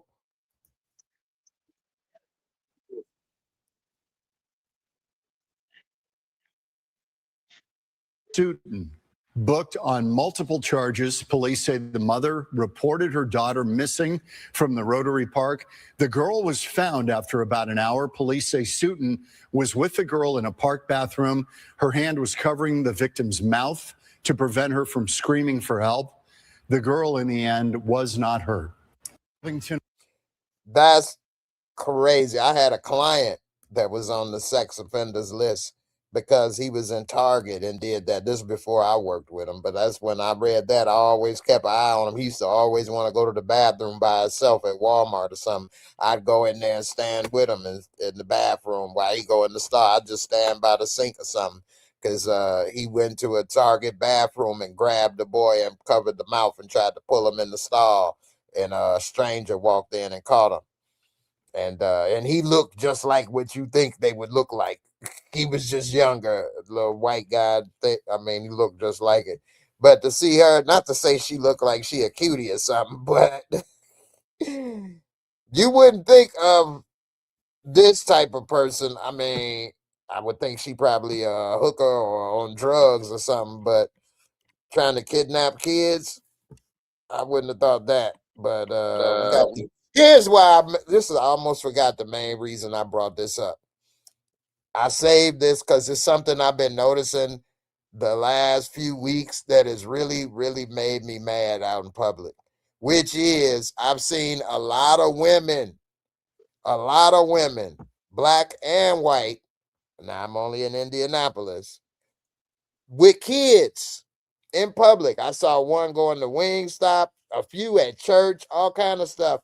Women, you don't know how to take care of kids properly because as a man, whenever I had kids with me, my kids either walked beside me or in front of me. Always, always, always. I don't know how many times, every single time this happened, the kids are behind them. They go in the stores before them. They get in the cars before the kids. Like whenever I get in the car, I would open the door and make the kid get in first, close it. Then I'd get my grown ass in. These women getting in the car first, the kids opening the door. They like 7, you're pulling the door by themselves and what the hell? Like, they have no service to their kids first. The kids walking behind them. And I'm not talking about a step or two, like 10 feet behind. And they just a walking. Somebody could have snatched that damn kid up. You are 10 feet away. And you talking to somebody, not paying attention. And one of them was a lesbian couple, a black girl and a white girl. And the daughter was the last one in the store. Both of they walked their ass in there before the kid. And didn't even hold the door. Like, even if I went in first, which I would never do, because you always make sure your kids are straight first. As a man, that's just something I would do. Nobody had to tell me that. But if I did go in first, I would at least hold the door for them. They walk in, the baby catching the door and pulling it in. I'm like, what the hell? Like, women, I know y'all saying y'all the daddy and the mama and this and that, but you're not. And if you want to be, your kids come first. A man will sacrifice for his family and his kids first. And they say the woman will sacrifice her family and kids for her friends. But I will say, if you got kids, especially little ones, they cannot walk behind you. Ever. Ever. Go ahead. All I got to say is it's just babies raising babies, man. You know, I mean, are these women that you're seeing, like, are they like young women, or are these like older type women? Oh, young. Yeah, yeah. All 30. And that's another thing, you know what I'm saying? Like, you know, I when you a mother, you know what I'm saying, it's not about you anymore. It's about them babies. You know what I'm saying? And you gotta protect the safety and well being of them kids, because look, the world that we live in, you know what I'm saying, you got some crazy weirdos that would sit there and snatch your baby up and will, you know, do God knows what. You know what I'm saying? Then you sitting on the news telling us a sob story, want me to feel sorry for you, but you didn't even take the measurements to prevent this from happening. You know what I'm saying? I hate to say it, but you know, maybe our Caucasian brothers and sisters was on to something when you see they got their kids on leashes in the mall. You know what I'm saying? Like they're a freaking dog. Like, hey, Sally, hey, Billy, come on over here. You're not going too far. Get on over here. I don't know about that, but that was funny. But I'm just saying, though. I mean, hey, at least you know the baby ain't running off no damn well. At least you know the baby ain't running in the street. Because I don't know how many times. Remember that part in Boys in the Hood? I know it was just a movie, but I actually do be seeing this. Yeah, get your kids out the street. That's right. She ain't had no daddy around. She all out. But you know, part of the reason I think with the leash stuff is that you spare the rod, spoil the child. Because I didn't run around in the store, and you didn't either. Why? Because mama, daddy gonna put a foot in that ass. That's why you knew better than to run around tearing up the store. They gonna be like, Billy. No, man, all they have to do is look at me one good time. Right. They ain't even have to say nothing, just to look. Yeah.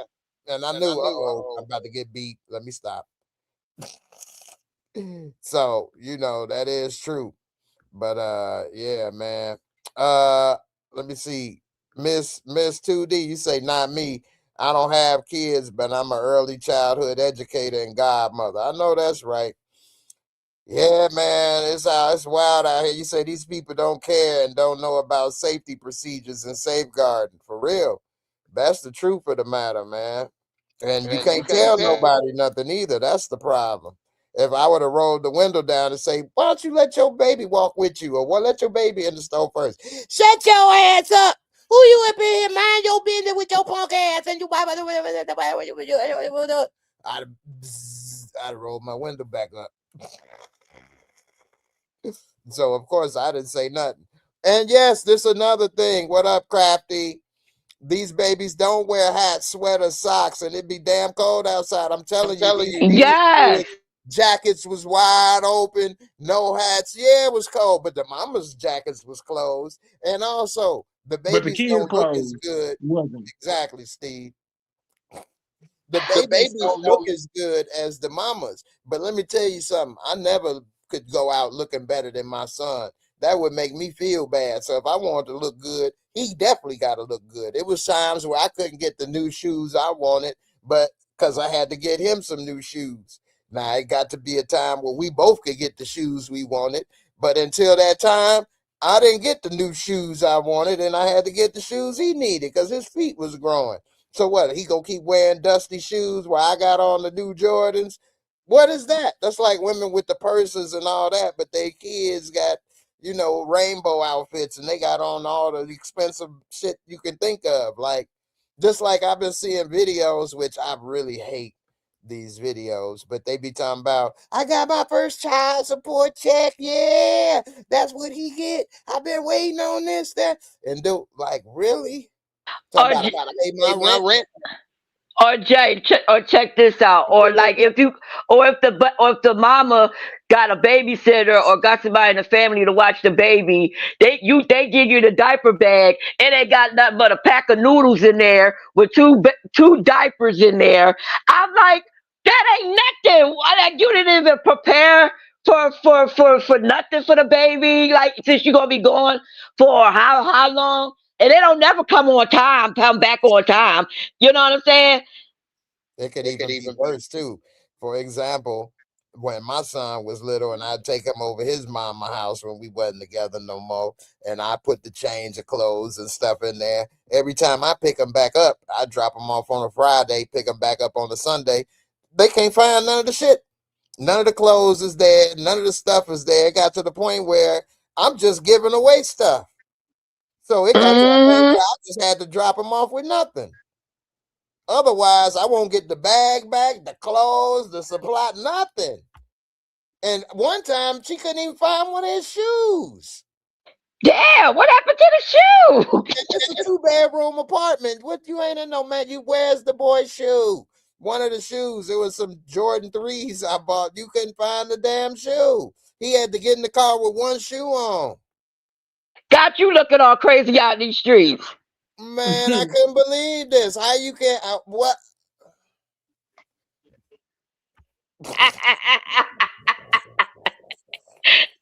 I know you like, thank God I ain't got no more babies, y'all. No more babies. Woo-wee. You saw that on my face. I'm like, boy, woo. I'm glad that's over with. I know, because it looked like you used to go through it. Man. And then when I go, anyway, I'll just say this last part since I started. But one of the problems we had is that I'm not saying I'm a Virgo. So, I like certain things organized. I don't even like saying a Virgo. Like, I don't like to blame who I am on the zodiac and the stars. But some things are kind of accurate. Like, I'm not a neat freak, but I'm not a slob either. Like, it's stuff on my bed and stuff, but is my room a junk or this or that, or clothes everywhere and stuff? No, I hang my clothes up, or I don't leave dishes everywhere. I don't like that stuff. Anyway, she wasn't exactly the same. You don't really know people till you live with them. And, so anyway, that was one of our problems. And when we wasn't together, I guess whoever she was with, that wasn't one of his problems, because that wasn't something they did. And to avoid me saying something about how they live, when I drop him off or pick him up, they would literally open up the door enough to squeeze a body in and out and close it. Like, that's they wouldn't crazy. I know, right? Not open it enough for me to see stuff. Like, a couple times they had, and I'm like, man, what the hell? You got bowls of spaghetti between the couch seats and shit, and all kind of stuff spilled. That what? How? What is this? Oh my God! But see, this is what I'm saying, Jay. You chose her. You chose her. Well, You it's chose true, her. but I was young. You didn't know. And that's why I stopped it. I know we do stupid things when we young, y'all. I swear, man. That is true. But I'm not one to not admit my mistakes. The problem is, I think when people make mistakes, the problem is not they're making mistakes. I think the problem is you don't want to admit you made a mistake, and then you don't want to change or correct that mistake. Because then what? You admit that you made a mistake or you was wrong. Guess what? Everybody make mistakes and wrong. But when you double down in it, now you really in trouble. Because now you won't correct. Everybody make mistakes. If you refuse to correct, you refuse to admit your mistakes, you got a big issue. That's a core fundamental issue. That's like what the administration doing. Do they admit when they make a mistake? Do they Nope. correct when they make a mistake? That's why we got the big problem we had. If they had admitted what happened with what's going on in Minnesota was a mistake, if they tried to correct it by pulling stuff back or not doing it, we probably would look at this differently, wouldn't we? There's no accountability. Yeah, because the administration don't have no regard. Exactly. And so that's a big example of what all of us are like in this world, some more than others. I think this generation is getting worse where people don't want to admit when they make a mistake, let alone correct it, where can you go from there but further into destruction? I can't trust nobody that doesn't have that they can't admit have no accountability for themselves. How can I trust you if everything what I'm saying? Like I'm looking at the same video you looking at, but you coming up with a whole different uh excuse or why things happen. I'm like, man, look, I don't care, man. That should have it should have never went down like that. That could have been handled totally different. For real. Yeah, you look at these ISIS. They just killed a 37 white man, and they just beat him and tortured him and shot him up. Yeah, and they took his weapon from him, so they can't say, "Oh well, he was trying to attack us with a weapon because you disarmed him." So what was the need of you keep shooting him continuously several times? And that was a lie. Yeah, they unloaded on that dude. That was straight execution, man. They shot him like what, 7 or 10 times? 7. They shot him 10 times while he was on the ground. Dude, what the real thing is, and I don't want to laugh at it or whatever, but the white community is seeing what the black community been going through for years about what they do and then lie to your face. Because anytime we say that and do that, well, no, it's got to be something. He was probably doing this. It got always. If he only complied, he should have complied. Exactly, and then they back do stuff because they was beating his ass and doing all that before they knew he had a gun. Then they take the gun and say, "Oh, well, that's the reason we had to beat his ass, and that's the reason we had to kill." Like, really?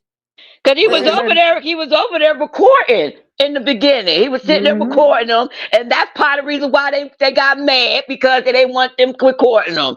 Exactly. And lied and say he was trying to attack ISIS, and that man was not even much trying to shoot back at ISIS. And then look, the administration though they really don't care because they must say if you pay abundantly, if you want to get ISIS out of Minnesota, hand over your voter register. And that's even worse. Because that's a threat, and also what they gonna do with that? They're gonna around come 26 November. They gonna end up harassing people at the polls to stop them from voting because they Republicans don't want Democrats in charge of the House or the Senate because they gonna end up getting investigated, and Trump gonna end up getting the people. And they know it. You hear about your boy Ted Cruz? Trump said, he trash. He trash. Well, Ted Cruz in a closed door meeting, this just came out today, and I got it saved. I'll pull it up. I had something I'm about to show right quick. But he was telling Trump, I think last June, of 2025 that if you don't stop the tariffs and this stuff with ICE, we gonna have a bloodbath in the midterms, you know. And he said, "Fuck you, Ted." Did you hear about the governor over there in Minnesota? He brought out the National Guard to protect the citizens over there in Minnesota while they out there protesting. But how long is that going to last? Because what if Donald Trump wound up initiating that Insurrection Act? Then what? That's the whole point. But it ain't gonna get past the House. Yeah, man, that's the scary thing, man. That's what he want to do. And so they put in, like, I think they said Minnesota only got like 800 police. They done sent, what, 2,000 ICE or whatever. And so then they bring in the National Guard. Now what? If they got the National Guard versus ICE, there you go. That's damn near a civil war. They doing it city by city, state by state. I mean, and they doing it in Portland too. Yeah. See, this is a thing that I didn't understand, but now it looks very more clear to me. That movie that just came out, Civil War, it seemed kind of corny and fake to me because they were saying that it was a civil war. The states of Texas and California were going against. I'm like, how could two states do that or whatever? But now it's starting to make sense if you sending in these people and each state got their National Guard or whatever going against this or that. It looks like that is actually more accurate than I realized. Because if you send in these people and then the state brings in their National Guard and police, I heard in New York, one of the cops arrested one of them or something. So, I heard that too. Yeah, so you know, it's getting ugly out there. Yeah. Hey, this one you must have remembered when I made this. This is one of my funny little things from Lean on Me. You smoke crack, don't you? Don't you? Yeah. Lean on Me is a funny movie, man. I can't tell my mama I got just kicked out of school. Oh man, with that. Say which move better? Now come on, man. You don't lean on me better. Yeah, Coach Carter. I know, right? Yeah, I think I saw that one time. Lean on Me. I got that memorized. No, which was a better movie? You Got Served or what's that other one? Break the Yard or Shake the Yard? Yeah, Stomp the Yard. That movie. Those dance movies, I know what they are. But I don't think I've got not one single one of those. I like You Got Served better. I ain't gonna lie, because I was a fan of Marion, so that's why I like the movie better. I used to be a really good dancer when I was a kid. I think I'm not dancing by the age of 10. I thought it wasn't cool no more to be dancing, but break dancing and dancing, I used to love to dance. I wish I could dance again now. I know, right? I ain't gonna lie. That's something you can't take away from Marion. He sure know how to dance. Now, for all that singing and all that, okay, he let that go. But dancing, okay, I give him that. Well, I didn't realize how much I like to dance with a woman till I couldn't no more. Then I'm like, damn, you know what? I really did like dancing with a woman. Was it song? Rick James said, "Dance with on me, woman, all over me, woman, shake it up, shake it up." James, what? It was too much. I said, "Dance on me, woman, all over me, woman." You remember that song? No, you finally hit one. I don't know. That's a what? Rick James? Mm-hmm. The one sang with Tina Marie. I remember Tina Marie, but I don't remember that one. But now all I do is lap dance. Hey! But nah, man, I want to do the lambada.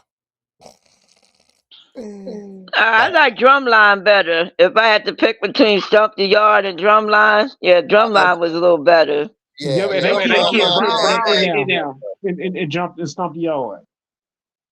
Say that again. They killed Chris Brown and stomped the yard. Oh, yeah? See, I told you I ain't seen none of these movies. I've seen Drumline though. That's a damn good movie, and I wouldn't say that's a dance movie though. What about that movie Honey? Remember? I think they made 3 parts of that movie. What? Honey and Save the Last Dance. Which one you like that better? Honey versus Save the Last Dance. I saw Honey because of Mekhi Phifer, and I like Mekhi Phifer, and I saw Honey on cable, and the girl, was she like J-Lo or look like Jennifer J-Lo? Lopez. That's what I thought. So I like J-Lo. So I did see Honey. I can't tell you what it's about. That's another one I saw probably one time. But I remember Mekhi Phifer and J-Lo in it. That's before J-Lo blew up. He probably hit that. That movie Honey didn't come out until 2023. Heck nah. Honey been out way before then. Because I was like in elementary. I was in elementary. You wasn't in elementary 2 years ago. What is you talking about? No, I'm talking about when the movie came out in 2023. 23? 2003. There you go. Because I'm wrong. I said the wrong thing. I'm like, dude, your ass wasn't in no elementary 3 years ago. I told you, let's see that birth certificate. Get my stuff right. I mean, 2003 when that movie Honey came out. That sound about right. It was Jessica Alba. Shout out to Capri. Capri. Hey, Crafty, that's my neighbor right there. I know, right? We ain't got no snow. So we out here chilling. I'm gonna have to come to Atlanta and hang it with y'all. That's probably better than going to Texas. Texas was not for me. But well, I told you I got a plate for you waiting, so hey, I got you. I need some of that red beans and rice. Hey, Jessica Alba, what happened to her? I ain't heard that name in forever. Miss D said the first Honey was cool, but after that, damn, they really made that many. I know. After the first one, they were trash, yo, trash. Jessica Alba ain't in the rest, is she? Jessica Alba. Okay, good. She's 44 years old, and she was born in April 28th, 1981. Damn, I thought she was my age. She only 3 years younger than me. I wouldn't have thought. I thought she was my age. She said she first found fame at the age of 19 for her Golden Globe nominated role as Max Guevara in the TV series Dark Angel. Oh yeah, remember that show, Dark Angel? I ain't never heard it. And the movie Honey came out in 2003. And then she was and then she was in Fantastic Four in 2005.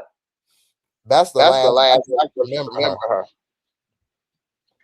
But when you get old like that, especially after she was already had a name for herself, she probably at least got 7-figure deal, maybe even 8-figure deal for that. And the truth be told, it's always best to figure out something else to have going on than only being an actor or actress all your life. You know, shout out to Crafty. She says she got a brand called The Honest Company, and it's non-sweet things for kids. I mean, if you look at it, that's the way most actors have learned to stay relevant, is to do something else. Hell, even Ryan Reynolds got damn Mint Mobile and stuff like that, or how many actors got liquor for sale or whatever. Like, the only problem I have with it is that these are already multi-million-dollar actors. And like, does everybody want to be a billionaire? Because to be honest with you, if I had a net worth of $5 million, I know that may seem like a lot, but I'm only adjusting for inflation. It used to just be 1 or 2 million.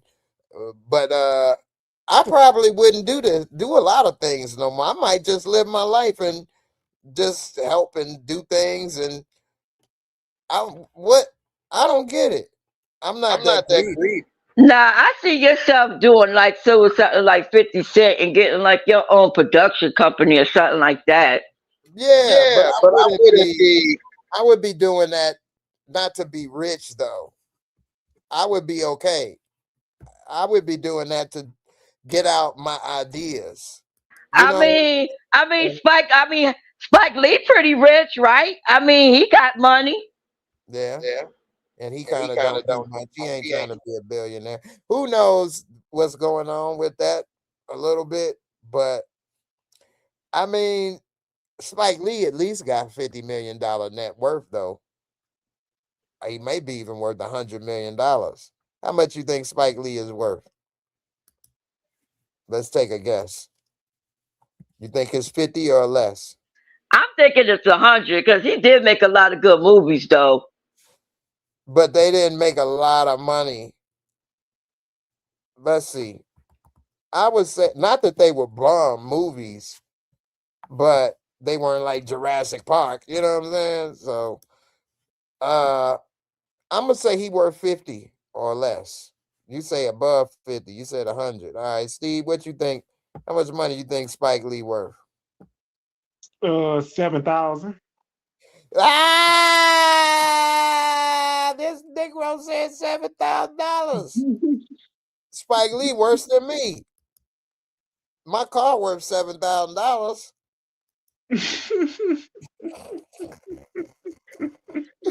He said $7,000. This dude got a net worth of a Honda Civic. Let's see, Spike Lee. I think he got at least 50 million. If he got 100 million, I'm gonna be like, whoa, like whoa. He went broke. 60 million. A little more than I thought, a little less than you thought. Okay, well, Hey man, $60 million net worth is a lot of money. Now here's another thing that this bring me to talking about. It's a billionaire tax they proposing. And on the surface, a lot of people are like, yeah, tax the billionaires to this extra money and stuff. And the problem with that, and it's a video I had came across that explained the billionaire tax, but he was explaining it not to be holding water for billionaires, but showing the danger it poses for us all. And that is that just like the income tax was basically a billionaire tax, and then a few years later they put it on everybody. But the problem with it is this: they're not just taxing the billionaires or their income, they're taxing stuff you own, which goes back to what them people like Klaus Schwab and them saying in the future, you'll own nothing and you'll be happy. Now, what that means is this: say you're a billionaire and you own a house, or you own, well, not the house, because we already pay taxes, property taxes. Say your TV or your cars or your gold watches and chains and rings and all the stuff in your house, the piano, your clothes. They'll come and add it all up and say all your stuff is worth $10 million. So you owe us another, $1 million in taxes. So basically, they're going to come eventually to everybody and make us all pay taxes on stuff we already own. They'll say, look at these clothes. Look at this shoe collection, Jay. Your shoe collection worth X amount. You owe us this amount. And this, I didn't sell it. Plus, we pay taxes on stuff when we buy it already. We paid taxes on everything in your house when you bought it. Sales tax. They're going to tax you because you own it still. I mean, this is getting crazy. They're going to tax the hell out of everybody, which basically means everybody going to sell and get rid of stuff because we can't afford to pay the taxes. Or I'll be trying to hide. I mean, man, I think this everybody is should. crazy. Not to cut you off, Jay, No, I'm but done. this is crazy. Like, damn, ain't we like struggling enough as it is? I mean, like food, gas, rent, insurance, which is a scam within itself, health care, credit card bills, student loans, child care, and now you trying to put another freaking tax on us? Come on now. That's why they trying to take jobs away. That's why they trying to take jobs away from these nurses, so we don't have no access to health care insurance. Well, it's even deeper than that. And that's I mean, because people a getting lot of greedy out nurses. here, man. Well, I'm gonna say the other part though. A lot of these nurses are the breadwinners of the family, and if you take them out of the picture, that's gonna hurt a lot more people. And it just get bad. It just get worse and worse. But no, but I do agree with that to a certain extent too, because I want to piggyback off of that because I got a couple family members that are nurses, and some of them are good and some of them are bad. I ain't gonna lie, and they do be like some of the bad apples be making the good ones look bad because they be coming in there with them tight behind scrubs on, and they sitting there just acting mad ratchet, don't want to take care of the patients, none of that stuff, and then you putting all that work on the other nurses that actually do care about their jobs, and they become overworked, and it's just a bad domino effect. And they don't even much want to bathe. They don't even want to bathe the nurses. Exactly, man. Some of them nurses be coming in there like, damn, how long has been since you got a bath? Since the last time you came up in here, because the other nurse that came here didn't want to wash me up. Man, don't even get me on this because they treated me so bad after being so bad. Let me tell you something. First of all, I was going through a traumatic experience. Okay, I just was in this accident, and I'm not gonna walk again. But not only that, they was trying to make me do stuff, yelling at me when I didn't do it. They'd be mad, and then I had to use a catheter to use the bathroom, and that's a tube. It was about literally this long that I got to put down my pee-pee hole. I'm like, man, I can't do that right now. I ain't never thought of putting nothing in there. I never thought of putting. I can't even see this happening to me right now. Like I'm like I had to like really like my whole identity in a drop of a dime, literally overnight, is like shifting, and they had no bedside manner. I'm just another patient. Do this, don't do this. We gonna do this to you. It was this one gay dude there, nurse, and they kept wanting him to do. I'm like, hell no. Nah. He can't put that on me. He can't. No. So then I ended up getting sick when I was there because they wasn't helping me use the bathroom properly, and I didn't know it, and so I was suffering from something called autonomic dysreflexia, which I didn't know, but basically they got me all full of it, basically. And I ain't Oh even my know. God, Jay, I didn't know you was going through all that. That's sad. Oh yeah, this was in my hospital, and so I passed out. I couldn't even move. I was like this, like I can't stay away. I can't.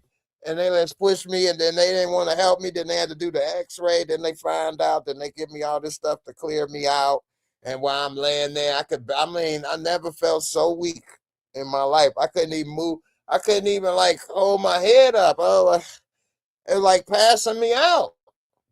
And then they try to tell me, well, you better do the catheter thing. I'm like, I can't move. What the hell? Why? I told y'all before I leave the hospital, I'll be able to take care of myself. Why do y'all keep forcing this on me like that? Y'all are so mean. Like, what the hell? They like, well, if you don't do it, we're going to send in the gay dude. I'm like, no. That's some bullshit. Like they Do you using the know gay guy. They're using the gay guy to weaponize you.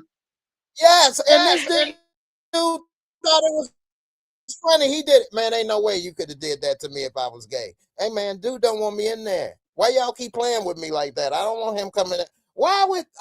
Ain't no way you could have did that to me. If it was a woman and she didn't want me there, I wouldn't keep doing. It's no way. This dude thought this was cute or something. He actually came and did it. I couldn't. No, no. Man, That's some evil shit, man. That's some evil shit, man, to do to somebody like that. See, that's what I be saying, man. This is what these people be going through in these nursing homes, and and these are the stories that they don't want people to get out and stuff because Yeah. I my aunt is currently going through something similar like that, and she was in a nursing home for a very long time, and the people that were supposed to be taking care of her was not taking care of her properly, wasn't rotating her, because you're supposed to rotate a patient, so they won't be developing bed sores. You know what I'm saying? And I'm like, come on now, like, what are y'all doing? They don't give a damn. They don't care. They wasn't the only reason why I didn't get bed sores and stuff was because I still feel pain. But I don't feel pain. I don't know how I feel this pain because I'm always feeling pain. It's not like if I got hit or something, I feel it. But because I get sore, I always keep turning and tossing. So that's why I don't get bed sores because I move anyway. But where I do get it is from sitting up, like I'm sitting now. For sitting up long periods like this, I'll get it from on my butt from sitting up. So that's why I can only sit up for so long that I need to lay down for a while. But I don't like to be laying down. So what you know what I mean? That's like I would have to lay on my sides for long periods of time, which then I won't be able to do nothing but lay down, which, that sucks. If I was the type of person that didn't like to do nothing, I'm the type of dude want to lay on your couch and have you feed me. This might be the great life. But that is not my personality. So it kills me. It kills me. But anyway, we was talking about before I forget, because I forgot already and I had to remember. We were talking about getting the hell out of here. And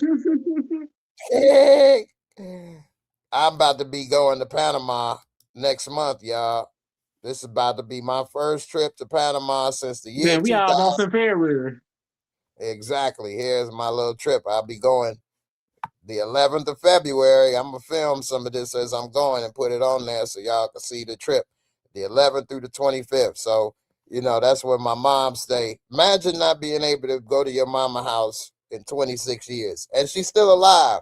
And then you got to see all kind of people partying and they're playing and videos and all kind of people there. And none of them ever thought about, hey, you want to go to your mom's house? You need some help? You want me to help you go? Ain't none of them thought none of that. Ain't nobody asked a damn thing about you.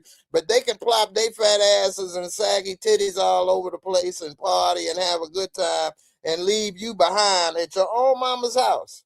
And you going through whatever. Ain't nobody asked or gave a damn about you. In fact, they going trying to take the house, trying to convince her to put the house in their name, or they want to buy it, or what the hell to do, as if you ain't even alive.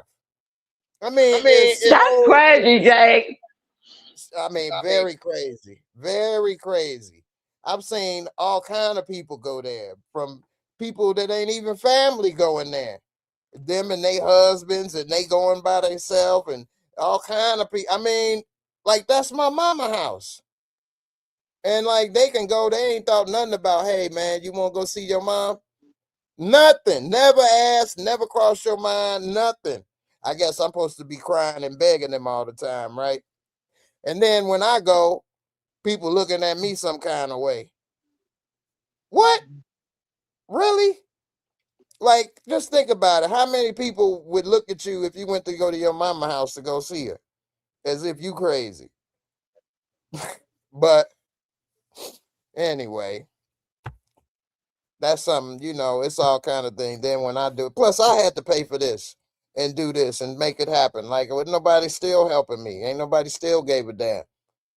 So, as a matter of fact, it was somebody about to go there last month. The only reason they didn't go is they didn't realize their passport was expired.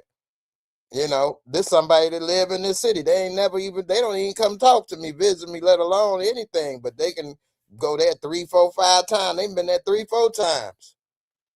Ain't nobody ever said nothing considerate. It's very few considerate people in this world. Very few. Very few considerate people. Just like I was telling my dad, my aunt, she's very sick, dying of cancer. She still found a way to send his ass something for his birthday. She sent me this for my birthday. I said, oh, okay.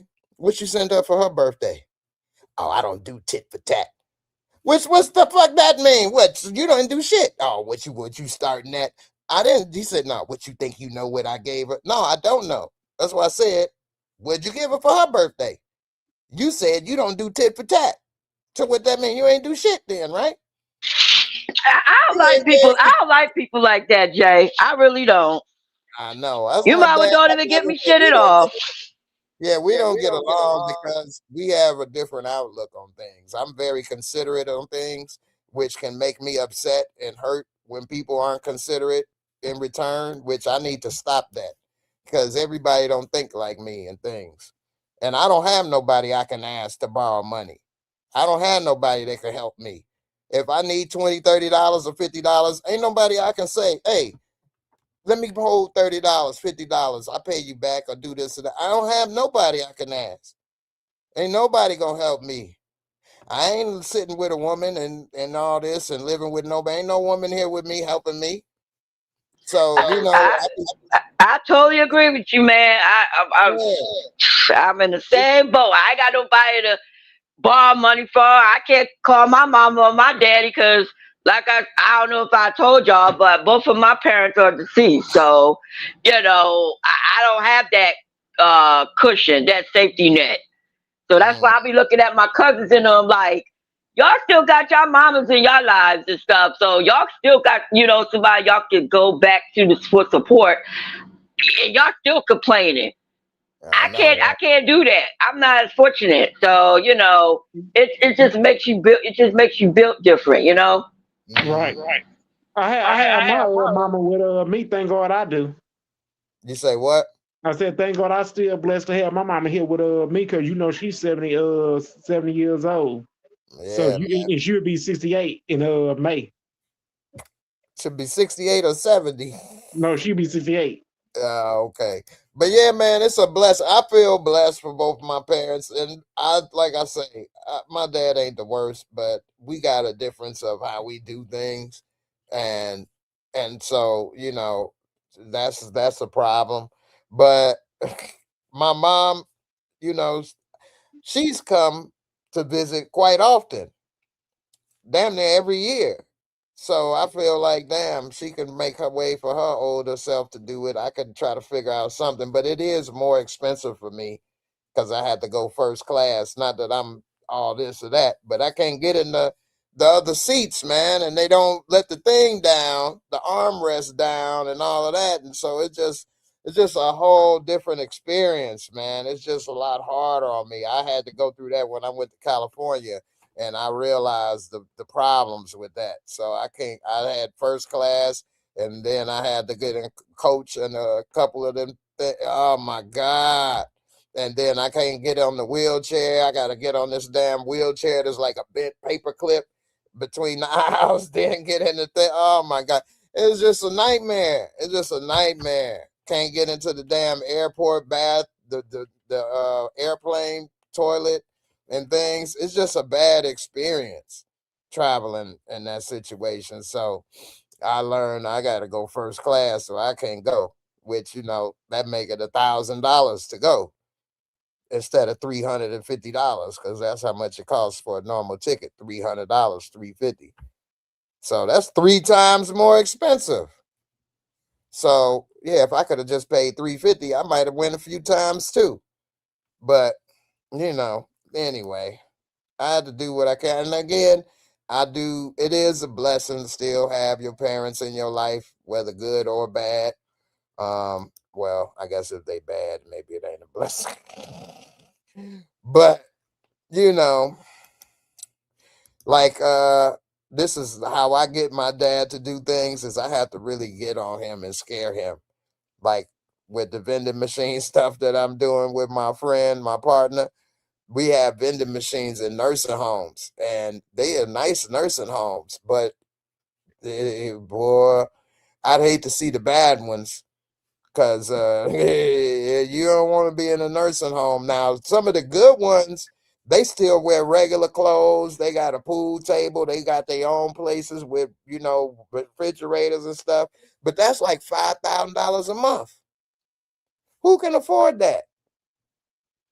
So, yeah, if you at the $2,000, $3,000 a month range, you might be sitting in the hallway looking at a community TV with a bunch of people drooling on themselves. I'm just saying that's what you're gonna get with what you pay for. And that's in Indianapolis. Go to New York or bigger places, California, you might not get that for that price. And so I told him, man, you don't want to be where you gotta have these girls flip you over and wipe your butt. You think they do a good job now? Wait till they gotta lift them big old balls up. You in trouble. He started getting on his rollator and started walking to started getting in shape after that. I say, yeah, man, I'm proud of you. Cause shoot, how you gonna lay around and not do what you supposed to? You only putting yourself in somebody else's hands. Trust me, you don't want that. You do not want that. Shoot, they gonna call off. They gonna not do this, not do that. I didn't know. That ain't my job. I didn't know. Send me another client. Da. Man, you gonna be going through a thing, boy. Miss 2D, she said the food is sad. Tell me about it. That's why they love the vending machine snacks. Yeah, that's why they miss me at my daggone old job. Them old people miss my cooking. For real. Elderly treatment is sad because people have a loss of respect and appreciation for old people. They think if you old, you dumb and old. Shut your old ass up.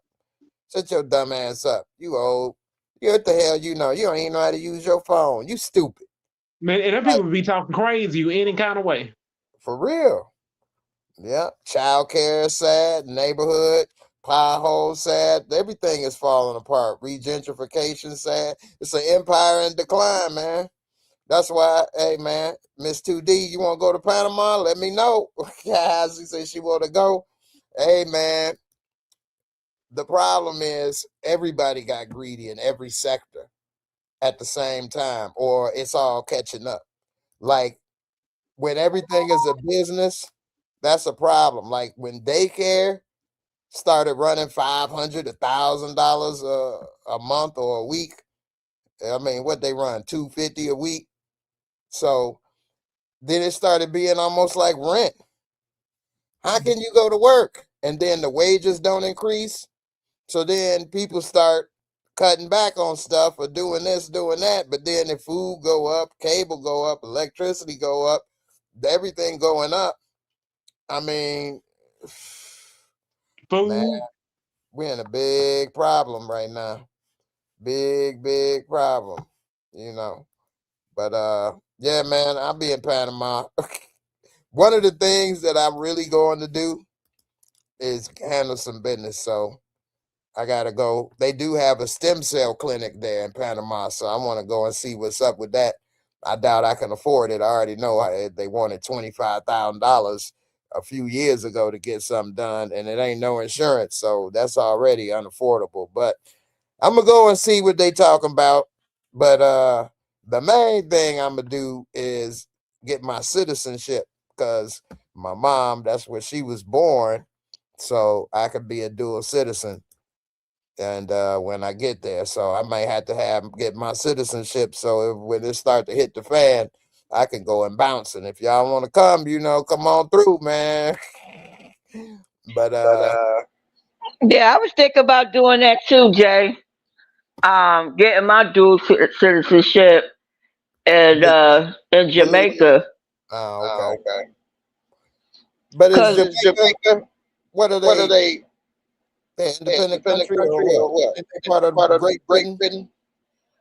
I mean, I always thought they were their own independent country. You know what I'm saying? But that's where my father was originally from. So I mean, I I always wanted to go to Jamaica and get in touch with my, you know, Your roots. my roots. Yeah, you know what I'm saying? I mean, like I think you should get outside the United States at least once in your life, you know what I'm saying, to try to get some kind of culture and sense of, you know, it's more to life than just being here, you know. Yeah. You still have family in Jamaica? Yeah, I have my grandparents and stuff, but I I was just a baby, you know what I'm saying? So I really don't know much, but I mean, like I said, I always wanted to go over there and get in touch with the culture, and you know, I like the food, the lifestyle, the weather. Shit, I Yeah. might go over there, might not never want to come back, you know what I'm saying? Hey, they be all over you. Come here, my American queen.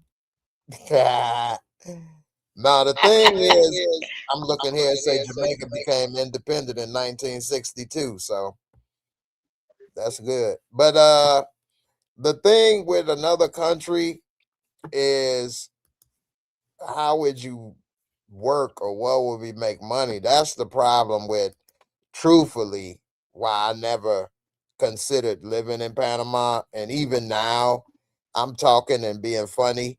But if it came down to me having to move there, I'm in trouble. What am I going to do? I don't even know. I wouldn't even know where to begin, man. I need a certain amount of money to even think about it, really. At least 100 grand. Because, I mean, Well, I mean, how much is American money over there in Panama? That's a good question. it goes further, way further. You still need it, though. And see, like my mom, the way that she's able to live there is she worked and lived here and retired, and she has a pension. You know what I mean? And Social Security. But if it was to go downhill here and say Social Security run out of money, or they stop sending checks, or her pension from the state of Illinois was to stop, she in trouble. Her house is paid for, but she wouldn't be able to pay her bills and get food. What would she be, working or something? Because I she mean, don't. that's why you gotta have a backup plan, something. Right. Like my mom, I'm sure she got a couple dollars saved, but she don't have. Well, I don't think, she wouldn't tell me if she did, but I don't think she got hundreds of thousands of dollars saved to live off the rest of her life. So as far as I know, like say I moved there and I get my little money or whatever, that ain't enough. What if that stop or whatever happened or something? I wouldn't know what to do. I couldn't. I mean, I guess I could try to do some vending machine or something there, but I don't know how that works. And trying to ride around, man, things are different in other countries. It just is. Like I've been there before. They drive crazy, crazy. Even when I went there in 2000, which in 2000 I was 22. I was 22 years old. Man, I was scared to death. Like they driving beep beep beep beep beep beep beep beep beep beep beep and cutting you off and jumping on the side of you and beep beep beep beep beep beep beep beep beep beep beep beep. They honking the horn and shit and I'm like, it almost hit me. Oh yeah. I mean, like it was always something. Like I was like, dude, you think they gonna hit at any moment? Damn, that sounds crazy, man. That sounds just like over there in China. For real. Or like if you ever seen them driving in like the Philippines or something, like in Panama City. I mean, man, it's a crazy traffic. But and then like traveling to go to where my mom stays, she stay out on like the countryside, and like we'd be all riding around these twisty turns, mountains and stuff, and like short passing with buses and stuff, and it's like on the side of mountains, and it's no guardrails. Like you'll fly off the side of the mountain to your death. Like my mom don't even drive at night going back and forth on them roads, but like, yeah, it's an experience.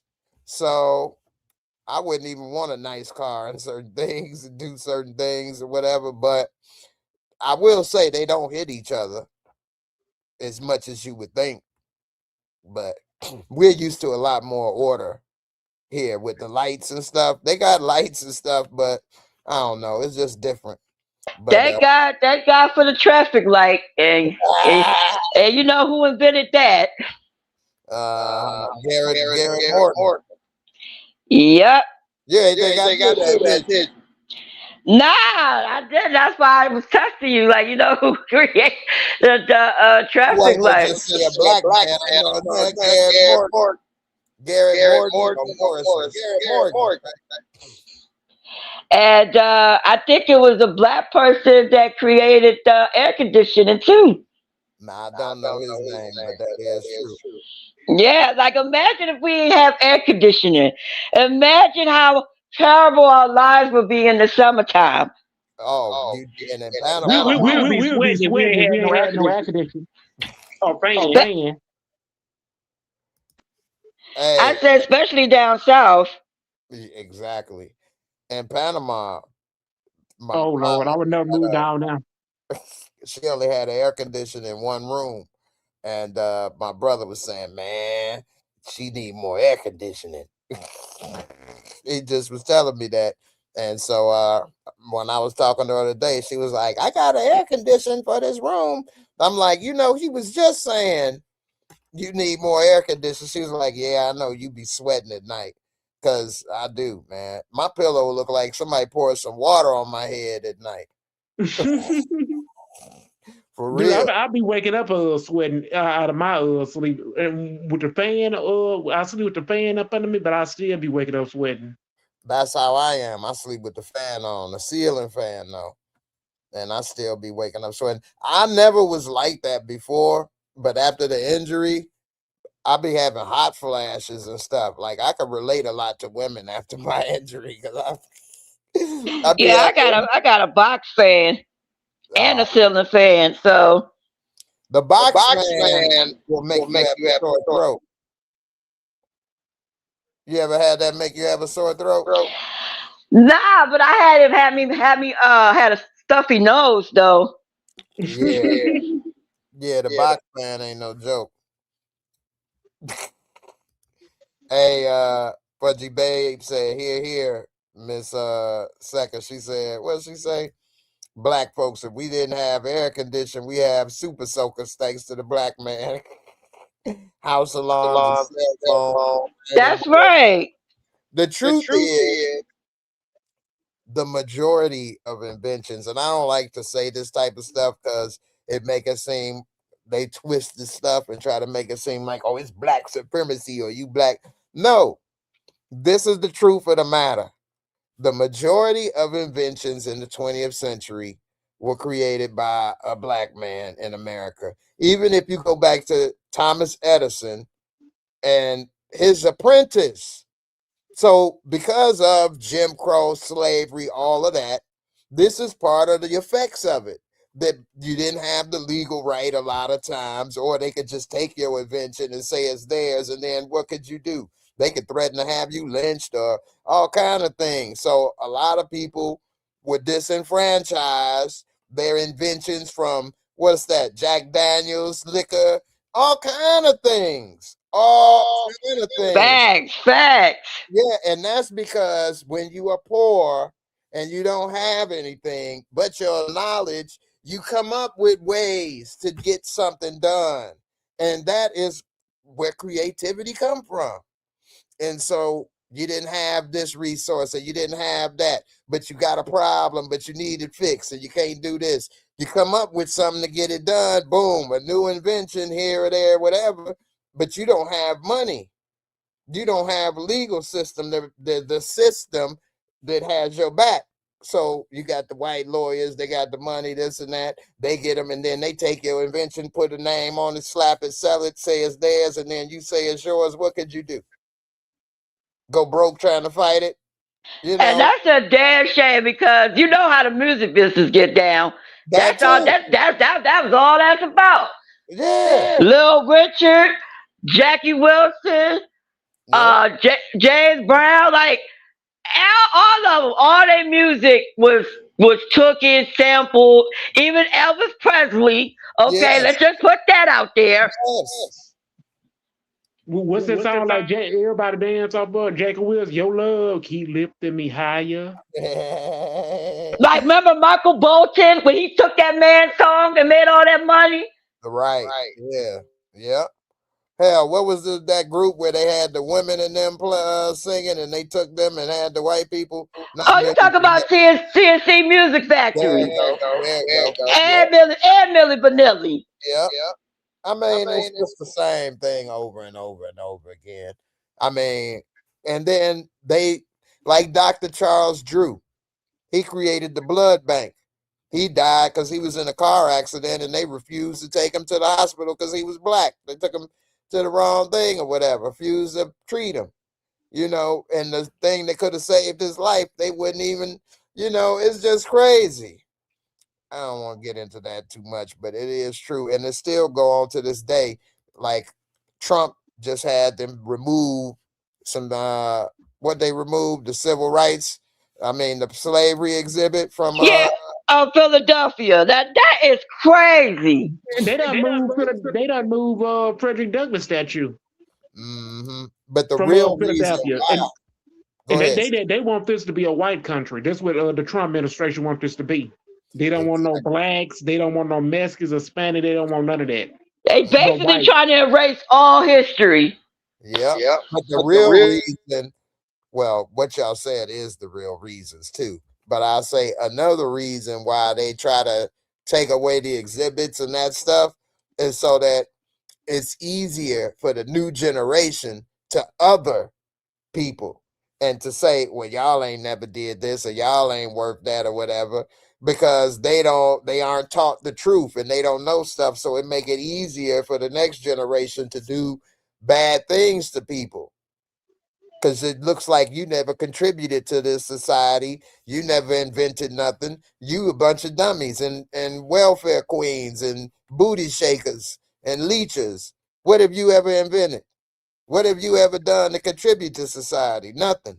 And if they don't teach them about these people and they contribute contributions and you erase all this, it makes it easier for them to do harm to all of these people. That's the real thing. All the stuff y'all said is true too, but in order to get it done, because you'll have a conscience, you know about these people and you know this ain't right. You'll feel bad. So in order to make it easier, that's what they do. And here's the real true history of some stuff. Like I know people say Caucasian, or like people say that people was in cave or whatever. But if you go back to history, to Rome, it was the East and West Rome. And when Rome fell, they fell to what? The barbarian invasion, the Vandals. That's where we get vandalism. And the barbarians. This is what they say in history. The barbarians invaded.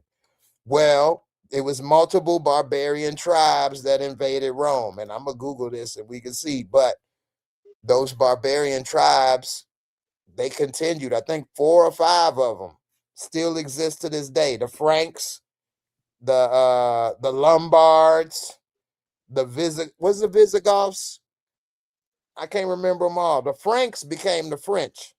The Lombards became the English. These are ancestors of barbarians. This is what they were called, which is why they don't have a problem taking shit from people, raping and pillaging and going to other lands and enslaving and doing this. Because if you go down to it, of course, they had the Renaissance period, which is the reimagining and getting back knowledge, because they called it the Dark Ages for a while because knowledge was lost. Then they started redoing stuff, making paintings again and calling themselves civilized. But the truth is, that ain't what it was. You know, and that's why they can come and do this stuff again, because you got that barbarian up in you. You straight up. You ain't got a problem doing stuff to people. You like to rape and pillage and take and kick ass. That's what y'all do. Then on top of that, I saw a video online where they had like a scientific study of like, you know, like a classroom full of white kids. And they had showed them the picture of these kids of different shades of colors.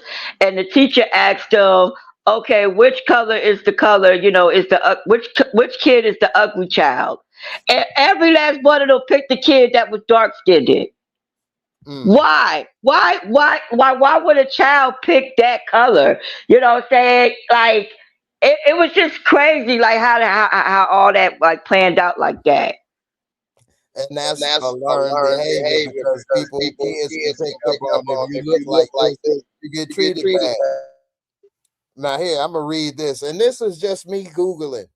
This is the thing, man, and this is on all our phones. Knowledge is here, but if you don't know what to look for, you won't know the information. Let me make sure. Can y'all see this on the screen? Yeah. I said, what barbarians destroyed Rome? The barbarians who contributed to the fall of Western Roman Empire were the Germanic peoples like the Goths, the Visigoths, Germanic, which means the Germans, the Visigoths and the Ostrogoths, who sacked Rome in 410 AD and later established kingdoms, and the Vandals, which, we call vandalism, who famously sacked Rome in 455 AD, along with other groups like the Franks, the Saxons, Anglo-Saxons, and the Burgundians, all part of a broader migration spurred by other groups like the Huns pushing from the east. It says the Visigoths, led by Alaric, sacked Rome in 410 AD, marking the first time in centuries the city had fallen to invaders. And the reason why Rome was stretched, we can get into a deeper thing. Y'all could look down that rabbit hole. But anyway, the Vandals, they know the people. This is real. Led by Genseric, migrated through Europe and North Africa, then sacked Rome in 455, plundering it extensively. The Huns, Attila the Hun, they say, though not directly destroying Rome, because they were on the opposite side, it took a lot of their attention and resources. Their pressure forced many Germanic tribes into Roman territory because the Rome couldn't pay any of them no more to do their dirty work. The other Germanic tribes. That's why, if you look at World War I, they say they were all cousins. All of the kings, from the English to the Germans to all of that, they're all related because they're all Germanic tribes. The French, the Saxons, the Burgundians, and Alemanni also established significant presence in kingdoms within former Roman territories. Let's see. I'll say, who did they become? What did it say? Who did they become?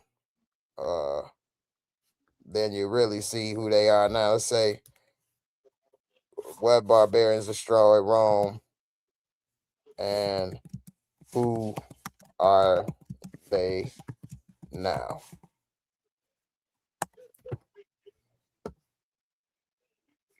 It says the Visigoths, they settled in Spain, Italy, and Gaul, contributed to the ethnic makeup of modern Southern Europeans. The Vandals established a kingdom in North Africa before being conquered. Their name survives in the word vandalism, though they were not uniquely destructive. The Franks settled in Gaul, becoming the foundational group for modern France and Germany. The Saxons moved into Britain. The Herculi, Rugi, Screwly, whoever they is, Germanic mercenaries under Odoacer, they took over Italy.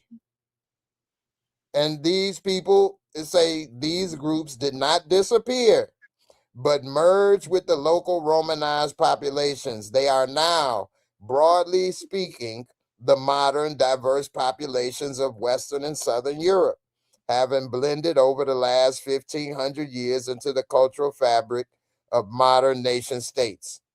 The Germanic languages they spoke or introduced are still prevalent in Germany, Scandinavia, and England, while they adopted Latin-based cultures in places like France and Spain. So they still speak the same language a lot, similar, the Germanic languages, except for when they went and adopted the Latin base in France and Spain, which when I was in school learning Spanish, they call it, it's like a feminine language, or it's language of love and things like that. Then some language is masculine and things.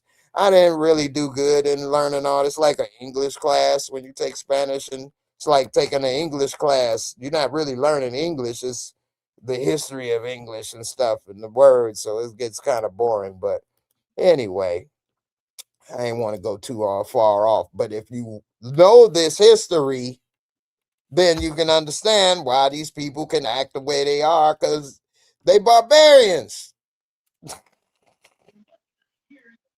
I know they don't want to hear that though.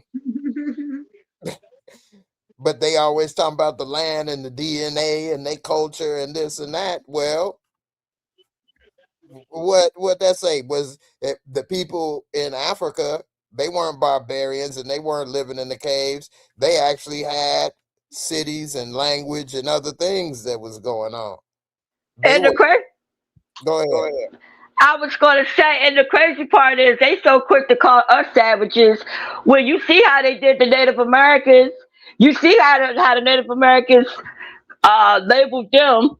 You know what I'm saying? So, look, the evidence speaks for itself. You know what I'm saying? Like all throughout history, they had to kill, destroy, and all kind of stuff in order to take other people's property and land and all that other carrying on. You know, like why couldn't y'all just do it the civil way and just talk amongst each other like normal citizens supposed to do? Why you gotta steal? Why you gotta kill? Why you gotta do all this craziness? You know what I'm saying? But we label the savages. I mean, it's just crazy to me. Well, that go to show they're still doing it to this day. They go and top dude 10 times and say that he was coming for them. They always come and say another. That's in the whole thing. It's like they want to throw stones behind their hand. Yeah, say you started it, but you bust my head. The romance language, that's what it is. You're right. Good one, Miss D. And here's another thing. They love to say the white Anglo-Saxon and all of that, but Christianity, but that didn't come until later with I want to say Charlemagne. See, I'm a big fan of history because I like to know why, which takes me further back and stuff. Because trying to figure out why on stuff, it ain't just the top level, because then you say why. Okay, but why? Okay, but why? Okay, but why? But why? Then I'm all the way down into when Jesus walked. So Man, that's just like that movie. But I know you must have been a big fan of Indiana Jones. I love that movie. I wanted to be an archaeologist as a kid. Yeah, my favorite one was the one with the crystal skull. And that lady, she was so obsessed about knowing everything. And look what happened to her. I know. That's one of the new ones, girl, with his old ass running around. But it wasn't bad. I didn't see the newest one. I heard it was bad. I didn't see it, though. But he older than Sean Connery. He was older than Sean Connery in the Crystal Skull one. And I remember I went to see the Sean Connery. I saw actually the first three Indiana Jones. No, I didn't see the first one at the movie. I saw the second at the movie. The third one at the movies. I went to see the second one, Temple of Doom, right after I graduated kindergarten. My parents took Yeah, it would have been cool if they would have had that other guy kept playing it, Sharif LaBeouf. But then he done went crazy. Yeah, they had him set up to be the next Hollywood superstar. He had all the roles lined up for him. But you know, he did make one very, very, very good movie that you all should see, because it's about to happen. It's probably already happening. It's called Eagle Eye. Have you seen that? Nah, I ain't see it, but I heard he was a pretty good actor and stuff. And then until he started getting into that gang life. I don't know if he in no gang life, but I'm not saying you right or wrong. I don't know about that part. I didn't hear it. But Eagle Eye, you can watch it for free on YouTube, surprisingly. It's a must-see. Not that the movie is so good. It's good because it's so true. And what it is it's basically about AI, artificial intelligence and how it becomes alive. But it's not like Skynet almost. It's actually, man, oh wow. This movie is so good because it shows how AI can manipulate us, because we already get robocalls. We already have cameras everywhere. So in the movie, and I ain't gonna tell too much, but they get a call and basically he get all this shipment of like weapons and terroristic stuff delivered to his house, and he getting set up and all of this, and then he get a call, you got to go do this, meet me here. He go to meet there, and then there's this woman there that he meet. The whole time, this is a military grade computer doing this, manipulating him and another woman to pull off this plan to assassinate somebody. And part of the reason why is that, which this is the part that makes it a movie, because this ain't really true. But everything else can be true. In the movie, Shia LaBeouf had a twin brother, and his twin brother worked on the Eagle Eye Project. And the Eagle Eye Project was disobeying, becoming like awake or whatever. So he tried to shut it down, and it basically had him killed, or he killed himself. I think it had him killed or something.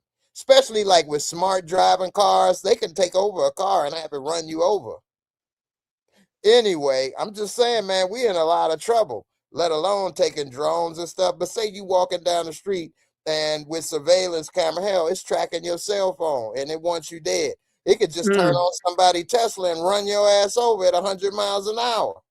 That's one thing I always wondered about. Like, what if you is in one of those self-driving cars and it winds up malfunctioning?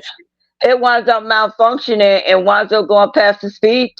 Like, who the cop gonna give the ticket to? Because he damn sure ain't giving it to me. Hey, that's right. But here's the thing: say you in your electric car or whatever, and they want you taken out. They could just accelerate your pedals and make your brake not work, and lock your doors, and speed you into oncoming traffic, or speed you at 150 miles an hour into a wall. Dang, you did, man. When it hit the wall. Real. Yeah, then you got like them smart TVs or them smart refrigerators and all of that stuff that's listening. Here's another thing. It's this one guy I follow on YouTube about Social Security, disability, and stuff. Don't you know that they can get your information from wearing your Apple Watch and stuff? And if you trying to claim disability or something, they can get that information, be like, actually, you can work because we see you have so much activity, steps, whatever. You should be able to do this. Or, hey, we going to cut your benefits. Or, hey, you got this and that. You ain't moving enough, so we ain't going to give you medical insurance or help you with stuff. Like, what? That's crazy, man. They be trying to find anything, man. For real. Look, these people that's getting that diabetes thing in their arm or whatever, talking about it monitor or whatever. What if they say, we going to cut you off your meds because you don't eat right? And it's really your fault. And so since you don't do this or that, we ain't going to do this or that for you. Like, what? Like, they already trying to make sure you can't drink this, eat that, whatever already if you're on food stamps. You know, that's Big Brother right there, telling you what you can and can't do, what you can and can't eat, where you can and can't go, what you should and shouldn't be doing, working. AI, they already making it where, you know, people losing their jobs. They cut the safety nets. They about to have RoboCops. That's what the Tesla Optimus robot basically is. And they can do karate. Like, they can do karate. Like, I've seen the video. They can jump, like, no, they jumping up doing spinning back kicks. Like, they move better and more fluid than a person. Then you give them guns, you put on bulletproof vests. That's another reason why they committing all these problems with ICE, is so that people will be upset with human, you know, police or, you know, law enforcement, whatever. And so then they go usher in the RoboCops. And who controls the robots? And if the robots shoot you, what you gonna do? You can't arrest them. What, you gonna have them taken offline? Really? How you know? That's crazy, man. That's like some RoboCop, Judge Dredd type shit. Demolition Day. For real. And with the drones and the robotic dogs that can run faster than you. You put some weapons on it, and it's gonna track you. It's got radar, LiDAR connected to satellites. It's got infrared vision. Where you gonna go? Remember that movie, Short Circuit, back in the day? And I love that movie. Johnny Five alive. They turned him gay in part 2. What you mean they turned him gay in part 2? What? You didn't know they turned Johnny Five gay? No, I did not know that. Oh my God. Stop. Don't tell me. Why? Gotta educate you. They gave him the rainbow tattoo sticker on his arm. And then they made him talk gay. I'm going to show you. Let's see. Short Circuit 2. Johnny Five. Of course, you know I never Googled this before. Johnny Five gay.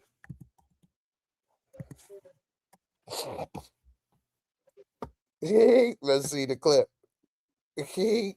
Let me see images first if they show the tattoo.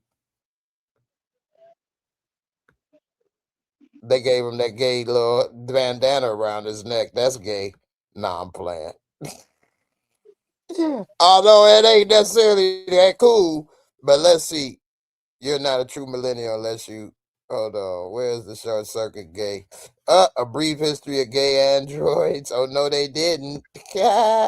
Was Johnny Five gay? I'm sorry, I don't know how to do with it. Is Johnny Five gay? Because I'm watching Short Circuit. What the heck is that? All right, hold on. Was the Indian guy help me, Rhonda? Help me, Rhonda. All right, here, let's go to the videos. Damn. Where'd they go? Every gay kid watching that one John Tucker Must Die. Short Circuit gang initiation. Brutality of this scene. They made her. It's at the end when after they beat him up and he got the... Oh, no. He was gay when he first came there. Because he had a tattoo on his shoulder. He was like, Johnny Five, what is this they do to you? Because at the end, they made him gold. Let me see. We have got to the point where literally anybody can build a fully working app without knowing. Let's see. You got to be doing the game. This is a gang. Los locos kick your ass. Los locos kick your face. Los locos kick your face. Look, there it go. What is that? What's that? Oh, no. They put the rainbow on him. With this gay ass thing on his neck. Oh, no. And he got one here. I didn't even notice this one here. But that's what they symbol? I don't know. Maybe that's a stretch, man. I mean, it ain't all the colors. I mean, that's a stretch, but I don't know. I mean, it does resemble a rainbow. What else does look like that? What is here? Cause the rainbow got 7 colors. Girl, I don't have rainbow information like that. You got me on that one. I'm just saying, if you're gonna represent, and this is not a good representation of the LGBTQ rainbow. Well, this was in '88. This might be before they got their rainbow colors agreed upon. Yeah. Because that's what I'm saying. Like, who got together? Was it like some meeting and they got together like, okay, what's going to be our symbol, our national? You know what I'm saying? Like, what made them choose that color or that symbol? I got an idea, but it's a conspiracy theory. First of all, it was a meeting, I'm sure. But you know, I don't have that information. But any group normally got to get together to get something like that, you know. But my conspiracy theory is it's a slight against God, because God's promise was the rainbow after the flood as a promise to show love and that he wouldn't do that no more. And a lot of this stuff that's out here go against the Most High and his ways. And I guess that's their way to show love or whatever. I don't know. That's my conspiracy theory. All right, Miss 2D want me to play it. Let's listen to him with Los Locos. Los Loco, kick your balls into outer space. In 1988, I was 10 years old. I actually thought that was a funny little gang song. I ain't gonna lie. Looking back at it now, it's corny as hell. Before I play it, here go a small tidbit. I went to a school trip. My school in 1990 took us to Disney World in Florida. And it was only like a $300 a person trip, which $300 wasn't that cheap back then, but it would probably be thousands today if you wanted to do that per kid. Anyway, when we was there, we did a lot of tours and stuff. We went to all kind of stuff. And one of the places we went while we was there was like it was an indoor warehouse, but it also had like areas set aside for like game shows and stuff. And it was set up for game shows with the audience, but behind it was like you can walk behind everything and see stuff. And so we was like on a tour. And so, but you could see stuff if it was on, but it wasn't a game show being filmed, but we could see the set. And then we walked to the other side, and then it was like a storage area of all kind of stuff. And they had Johnny Five there, the gold one. They had the gold Johnny Five there, and I remember being like, they got Johnny Five. I remember being like so happy to see him. He was just sitting there in the corner. And I was like, damn, they got the gold Johnny Five. That's the only thing I remember damn near sitting there. But they had a gold Johnny Five there. They had other stuff like cars or whatever. But that gold Johnny Five. Damn, we've been on this for 3 hours, y'all. I talked too damn much. All right. Let me play this. I didn't even get to half the stories I wanted to talk about today. Damn. All right. Let's look at Los Locos. Los locos kick your ass! Los locos kick your face! Los locos kick your balls into outer space! Hey, wasn't that old boy from New York Undercover? The first one? Let's see. No, that thing ain't gonna work on this kind of lock, sucker. Push on the window. Push! Push, man! I'll unlock it. It's a drawing! The cop, man. No.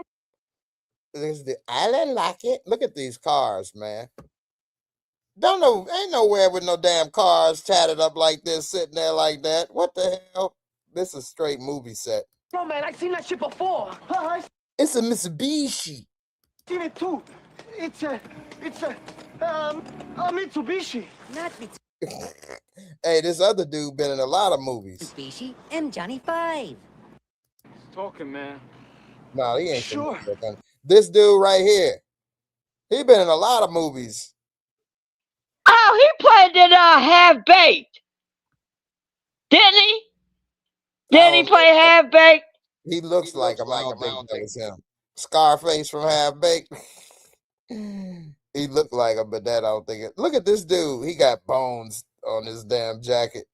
Look at his belt and his shirt. Who walking around with a dingy shirt like that? I know, but it's clean though. But it's raggedy. He look like Richard Pryor when he got ate by the piranhas. Sure, they all do that, man. Hey, what are you doing here? Sightseeing. But many people are angry. Man, what you saying this ain't no gay? He got it on both sides.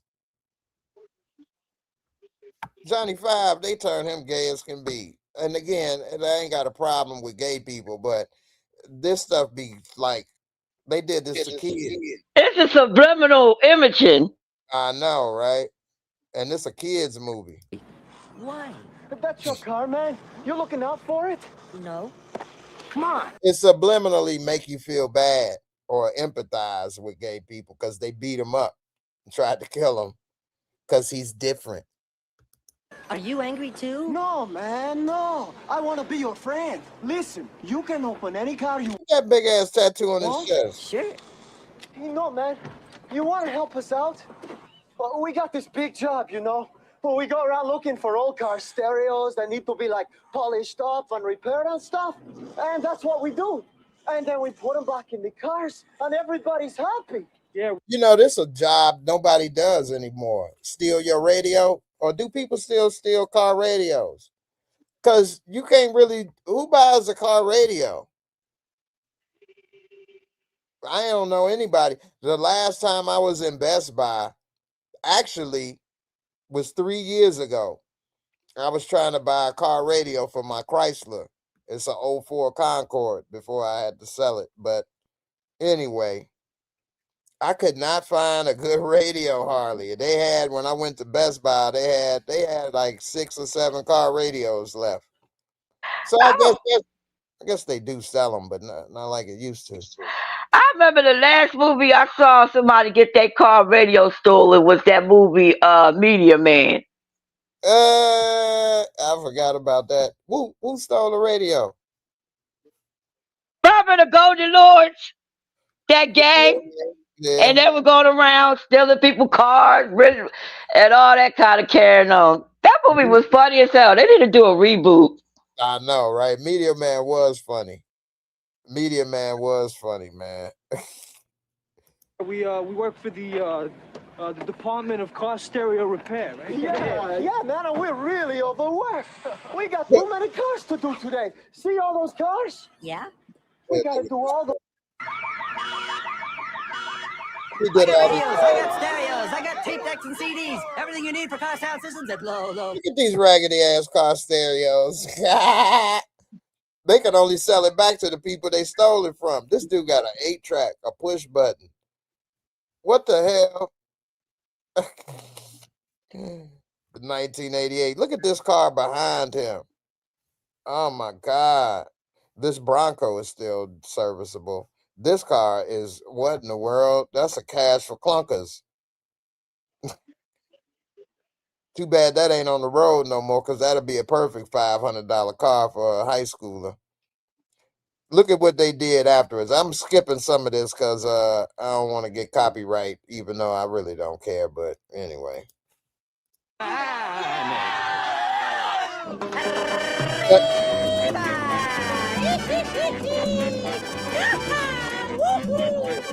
They gave him a damn tattoo, some paint, and some music, Mexican music.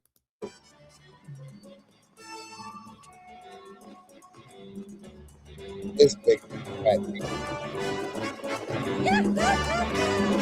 Now look at the colors. They're like, you gay, Holmes. We gonna make you really gay. Give them the vest, Holmes. Like, damn, they couldn't paint them black, red, yellow. Like, they couldn't paint them like no neutral colors. They had to give him the most fruitiest looking colors ever. Got him looking like what you call that? A Fruit Loop. I know, right? Fruity Pebbles said, you look gay, man. We're gonna make you really gay, Holmes. Yeah. You the baddest gay dude we know. Give him a leather jacket, Holmes. Ain't that what they used to wear too? Back in the day, the gay dudes with the mustache and the leather vest. Yeah, remember in Police Academy? They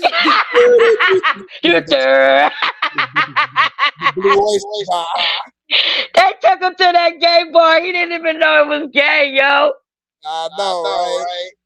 Hey, me and my friends used to laugh our ass off about that Blue Oyster Bar, man. They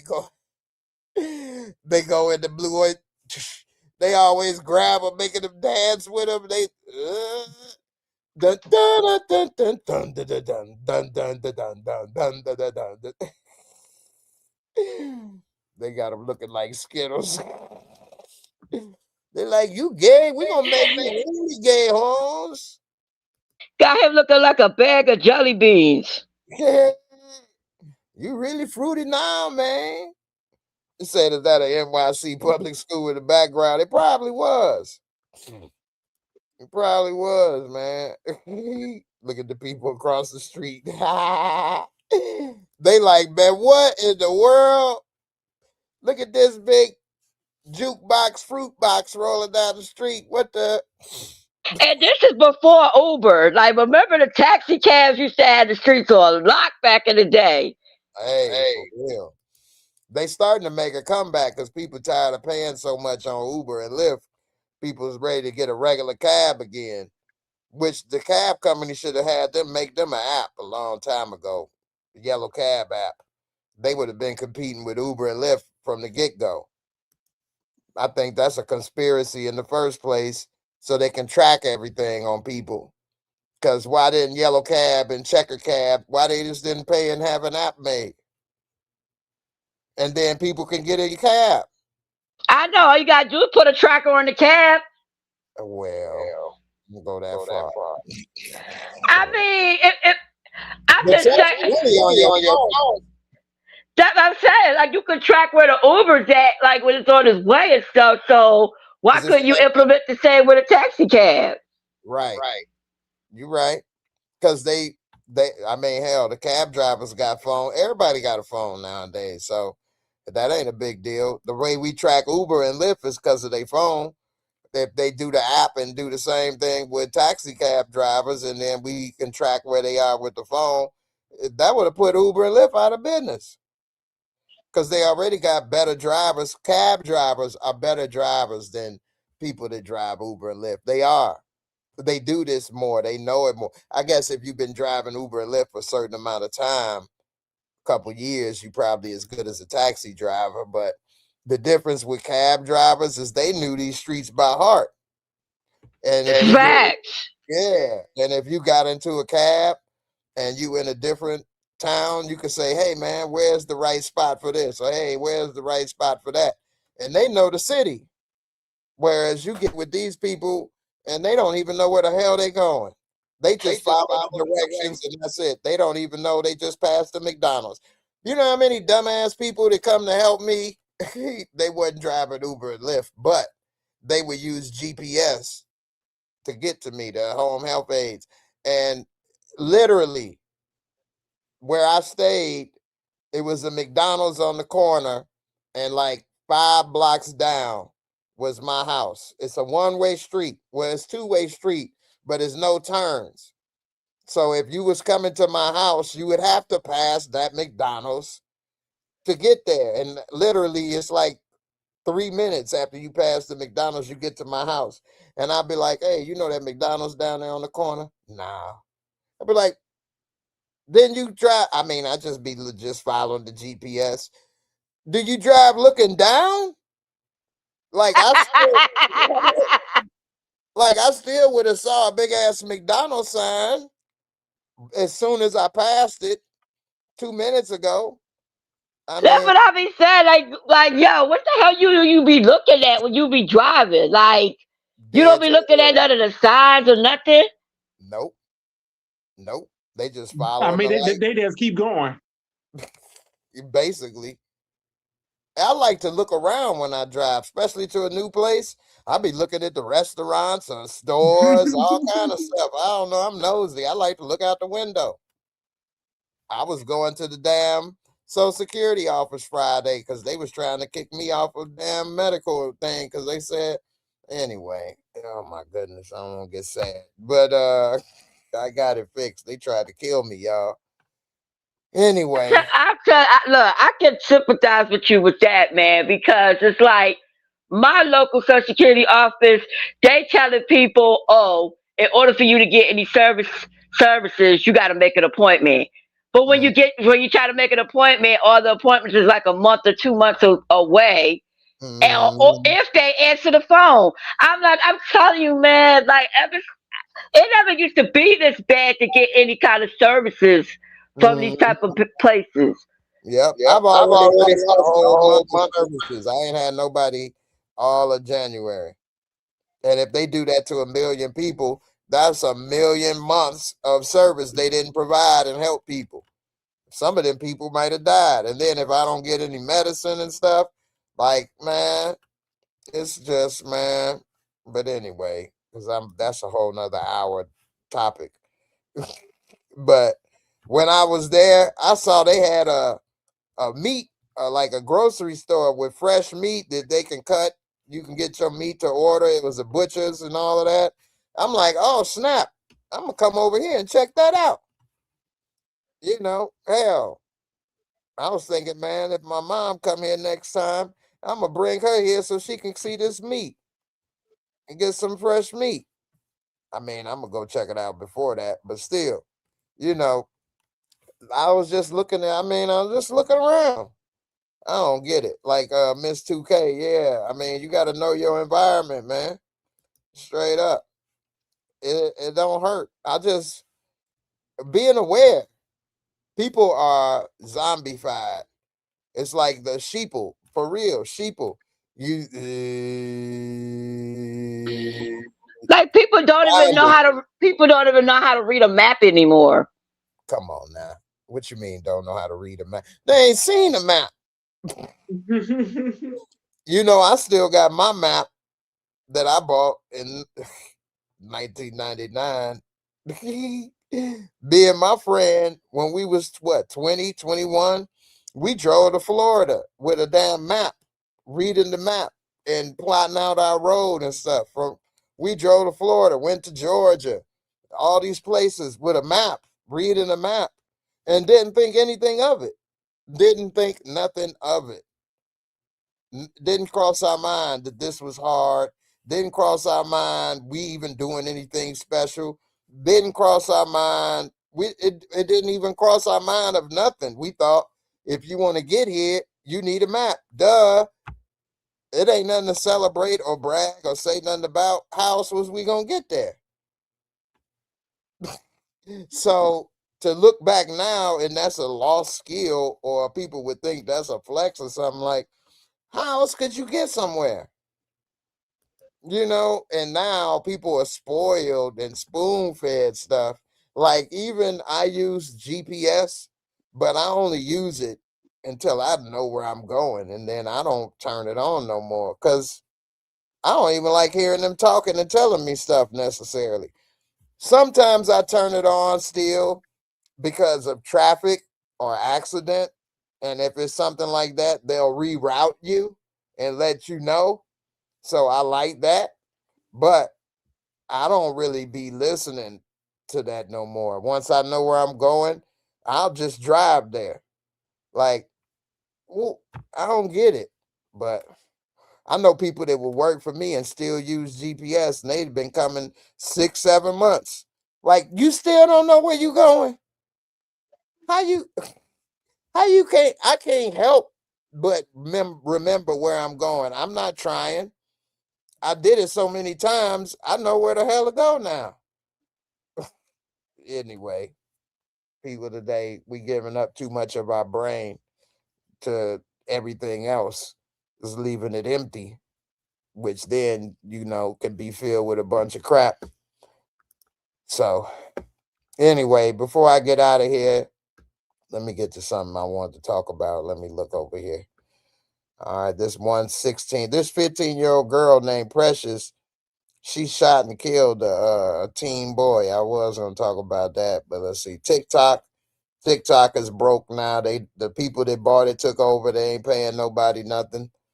People leaving TikTok, going to a new platform. Eddie Murphy, people was talking about Kevin Hart beat Eddie Murphy's record for Raw. He like, I can't tell. Which, come on now. Kevin Hart ain't even in the same category as Eddie Murphy. I went to go see Eddie Murphy Raw at the theater, me and my mom. He was saying all kind of stuff. Let's see. Did you all hear about Trump trying to give out $100 billion more in tax refunds? Try to buy some people off. Let's see. 130,000 homes are about to get shut off because of the power company increases, and how they put into the big beautiful bill that data centers, because of all the stuff they doing, power companies can pass that money off on to us instead of charging them. Like, you pay for your center, you pay for that. Why are you gonna make us pay for it? I mean, I don't know which one to go to next, or maybe we call it a night. Social Security. Did y'all hear about the Social Security data breach with identity theft for millions of people because they got into Social Security? Nah, I didn't hear about that story. Yeah, man, that's a bad one too. Let's see. A man, 43 years old, allegedly had child with the daughter's 14-year-old date. Oh, mom. The mom, 43, allegedly had a child with her daughter's 14-year-old date after the junior high dance. Good grief. I think we're going to have to call some of these a night. We'll be talking for a while on this. Let's see. They talking about marijuana. Let's see. Do you know, and this is crazy, they say that the government, if you buy marijuana or something, they can track by your bank account who you cash app to, or Zelle or whatever, or even by your phone locations if you are near somebody or always around somebody that is a known drug offender or a drug seller or user, that they can say that you're using. Say if you get Social Security or disability or any kind of money or funds from the government, they can say that you're using government funds for illegal means and cut you off. They haven't done it yet, but they are putting in that information with Palantir to be able to check people. Did y'all hear about the ICE agents that ate at the Mexican restaurant, and after they finished eating, they came back and deported them all? Nah, I didn't hear about that, but that one you was talking about using government funds to, yeah, because they had tried to implement something like that a couple years ago in Florida. They was trying to tell the people that try to get like food stamps that they would have to be subject to drug testing in order for them to get food stamps. Yep. Yeah. So now I'm starting to think, well, damn, they doing it for the food stamps. Shit, they might try to do that shit for Social Security benefits and all that kind of stuff. Yep, and that's one of the reasons they won't make marijuana legal, because that'll be an easy way to get people off of stuff. Yep, as well as the alcohol lobby. The alcohol companies are lobbying against it because people that's smoking in those states drink less, and so they losing money. So they want people to drink more illegal. Ain't that something? Did y'all hear about Nicki Minaj and Don Lemon feud? Mm-hmm. Nah, I heard about it, but I don't know all the details. I know that she was able to pay for her house to keep it from getting snatched away. Yeah, well, she's something else. You know, she went full MAGA, right? Yeah, I know she does flip sides. Yeah, because she done turn her back on these black women who been supporting that album for years, and then now she done turn her back on a black community, the people who were supporting her. Yep, for real. And the thing with that, I should pull that one up since y'all talking about that. I was gonna show. What was I about to show? Let me turn Johnny 5 off. So I'm done with her music. I'm through with her music. I know, right? I ain't had none of her music to begin with, but I get it. Well, that's the thing. Don Lemon even said, if we still bought CDs, I'd be burning it. So that's the thing with streaming. It kind of isolates some people in a way, protect them. But so Don Lemon, here's the story. So she went full MAGA, and Don Lemon was it was a protest in Minnesota, and it's an ICE supervisor who's also a pastor of a church, and so they was having a service, and so this group of protesters went to protest against him being a pastor, but at the same time working the ICE and getting people deported or whatever. And so Don Lemon was with those protesters interviewing them, And then they decided to go into church and protest. And so he was still following them, interviewing and documenting it. And he went up to the pastor and was interviewing him and stuff. And he was talking to Don Lemon as if he was the leader. He like, I ain't leading them. I ain't there. I didn't know they was going to do this. I'm just here reporting. What do you want to say about it? This and that. And so then they tried to reverse it and say that Don Lemon was guilty of the KKK Act, which is an act that was put in place because during the 60s, they were bombing black churches. And so they made it where you can't protest or be political around churches or something to that effect. Nonetheless, they tried to, the Department of Justice and the Trump and all of them trying to slap Don Lemon with that and say he was a part of it. And then Nicki Minaj got on social media and said, Don sucking lemon, except she used the C-O-C-O-K, cock-a-doodle-doo. Don cock-a-doodle-doo sucking lemon is a horrible person and shouldn't, I forgot. She said something about him. He ain't worth a damn, basically, and should be canceled or something to that effect. And so he went off because she used a homophobic slur and this and that. And he's talking about who you got some nerve. You ain't even a U.S. citizen and this and that and da-da-da-da-da. So, but it's a damn shame that, I mean, ain't a lot of her people gay? Ain't she bisexual? Yeah, that's what I thought. You know what I'm saying? But see, people, they be saying certain stuff just in order just to sell albums and to get favoritism from certain groups. And then when they get to their certain status and use you, then they want to flip the script. And now it's and now she all against homosexuality and all that other kind of stuff. So he went in on her. He said that ain't her boyfriend or her brother, both of them, don't they both have like sex offender cases or something? Yup. The brother. Go ahead. The brother got caught up in like some sexual, a case with a minor allegedly, and her husband, of course, got caught up with something toward statutory rape, which both of them crimes you got to have your name put on the list. So statutory is basically somebody that was younger than the age, but they agreed to it, but they were younger, right? Yep, that's what that is. Oh my goodness. And I'm saying to myself, damn, Nikki, like you can have any man you want in this whole entire planet. Why him? Like, what is it about this guy? Like, I just don't. What is y'all history together? I just don't understand. You know, y'all like bad boys. Nah, I'm joking. And I'm about to say, don't even put. I know the devil is a lie. That's too bad, right? Nah, I mean, it may be some of that, but I think what it is didn't he know her before she was famous? That's what I heard, that he knew her before they got famous.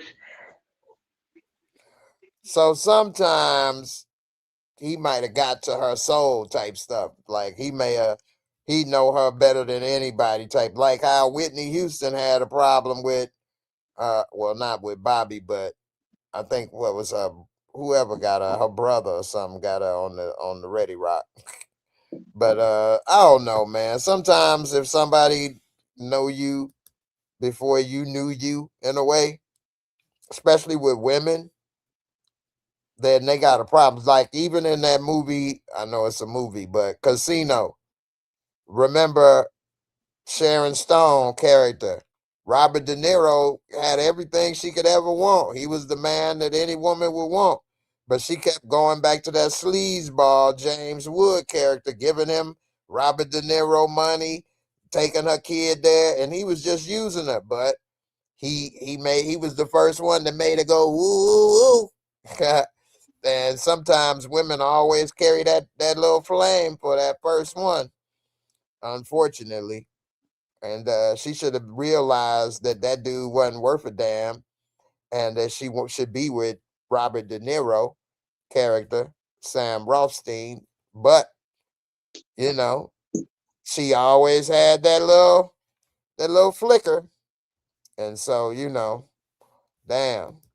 But there, Dom Lemon, he went and cut her deep.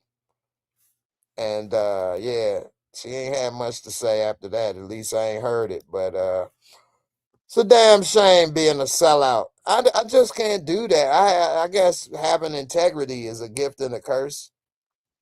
I mean, because like I'm not saying that everybody that is successful in YouTube don't have integrity, but how many times y'all hear me saying hit the like or subscribe?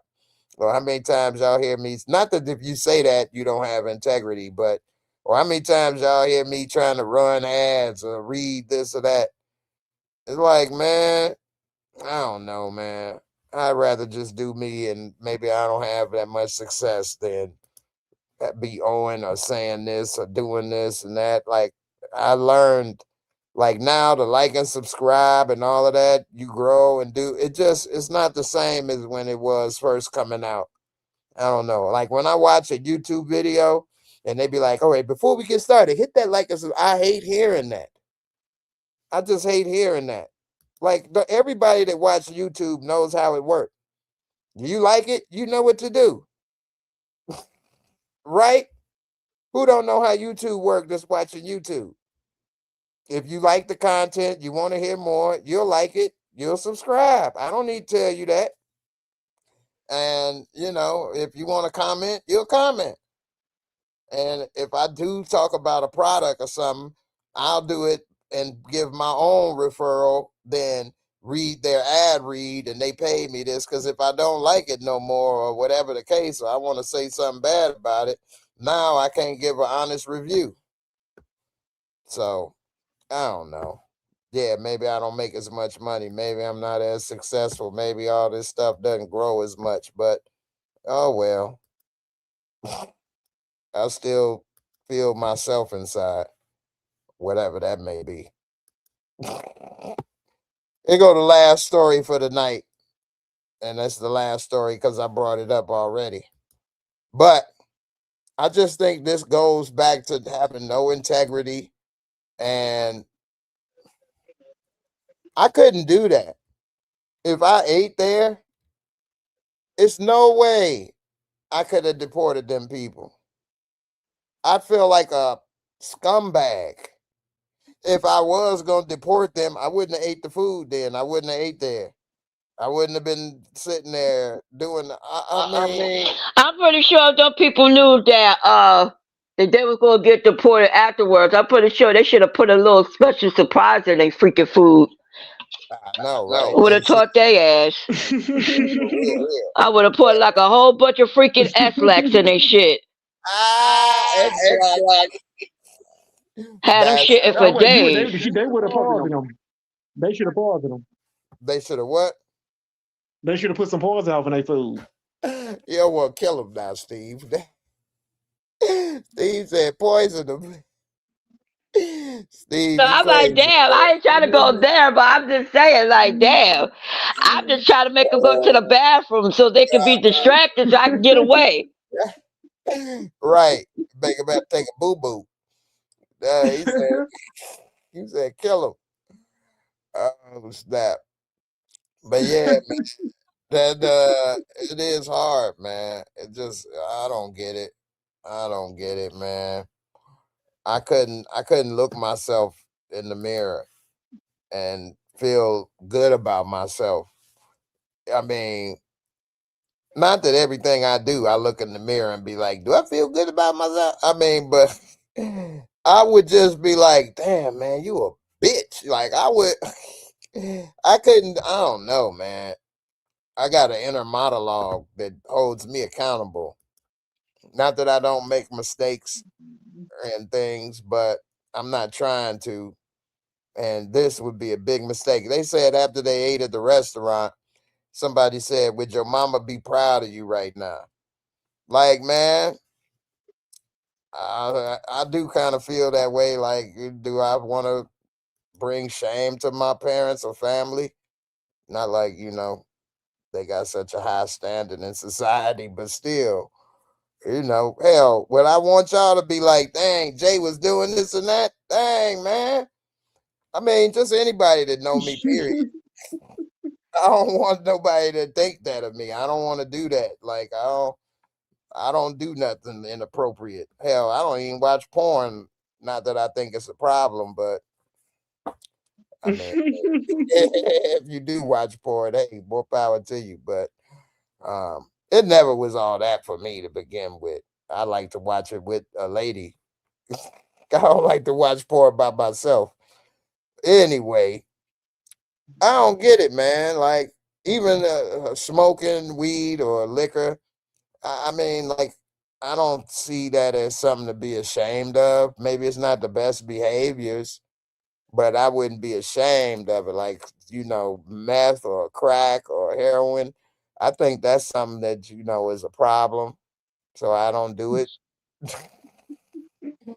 You know, but if you do that, I look at it as a mistake and it could be rectified. You know, you can stop. It ain't that easy, but I get it. Like, but oh man, I just look at it as the best that you can do to not do things to be ashamed of, the better, you know? It reminded me of that part with that lady. I think it was BMF. And she was just sitting there just smoking that shit just proudly. You know what I'm saying? And she was like, hey, who are you to judge me? I'm like, I know she was like, I know you ain't over there trying to be judgmental. You the nigga that sold it to me. You the one caused the genocide to your own people. So, you know what I'm saying? So you can't really be knocking me for what the hell I do. You don't know what I've been through to make me get to this point. Shit, I used to babysit your little young ass. That's something similar. Like, if you all seen the movie Moonlight, it actually won the Academy Award Best Picture. It got old boy from The Shy in it before he grew up. But it also got what's his Jason name? Mitchell. Not Jason Mitchell. The young boy, Kev from The Shy. Oh yeah, Kevin. Yeah, he in it. And it got a couple other good actors in it. I'm trying to remember. What's old boy, the Mahershala Ali? He in it. But it's a scene with him and Kev mama, who she's a good actress too. She a damn good actress. She been in a lot. She was in James Bond as Money Penny, black. What's her name? I can't think of her name. But anyway, she was in 28 Days Later too. Anyway, she was on crack and not taking care of little Kev, and Mahershala Ali, who was Cottonmouth and what you call it, was Luke Cage. He played Cottonmouth. Mm-hmm. And he was gonna be Blade, but they never brought the damn movie out. It's been 10 years he supposed to have been Blade now. Anyway, and Blade is the movie that saved Marvel. Anyway, that's what they hate about Blade. But he was talking to her about being a crackhead and all this and that, and she basically had that same speech about, you the one sell it. You make money selling crack. How you gonna be telling me you basically in the same boat? You know, which Naomi Harris, there you go, Miss D. I love me some Naomi. You talking about Kevin mom from the show? You talking about Nina Williams? Nah, Naomi Harris in the movie Moonlight. She was Kev mama in the movie Moonlight. Who you talking about is in The Shy. Exactly. Yeah, but you're right. I mean, like, they shouldn't have no room to me talking because just as much as I'm addicted to this shit, you addicted to making that money. You know what I'm saying? And if they come and get your ass today or tomorrow, you be looking like a bum just like my ass is, okay? So Yeah. stop it. Stop with the cap. It's like an ecosystem of destruction. Pot calling the kettle black.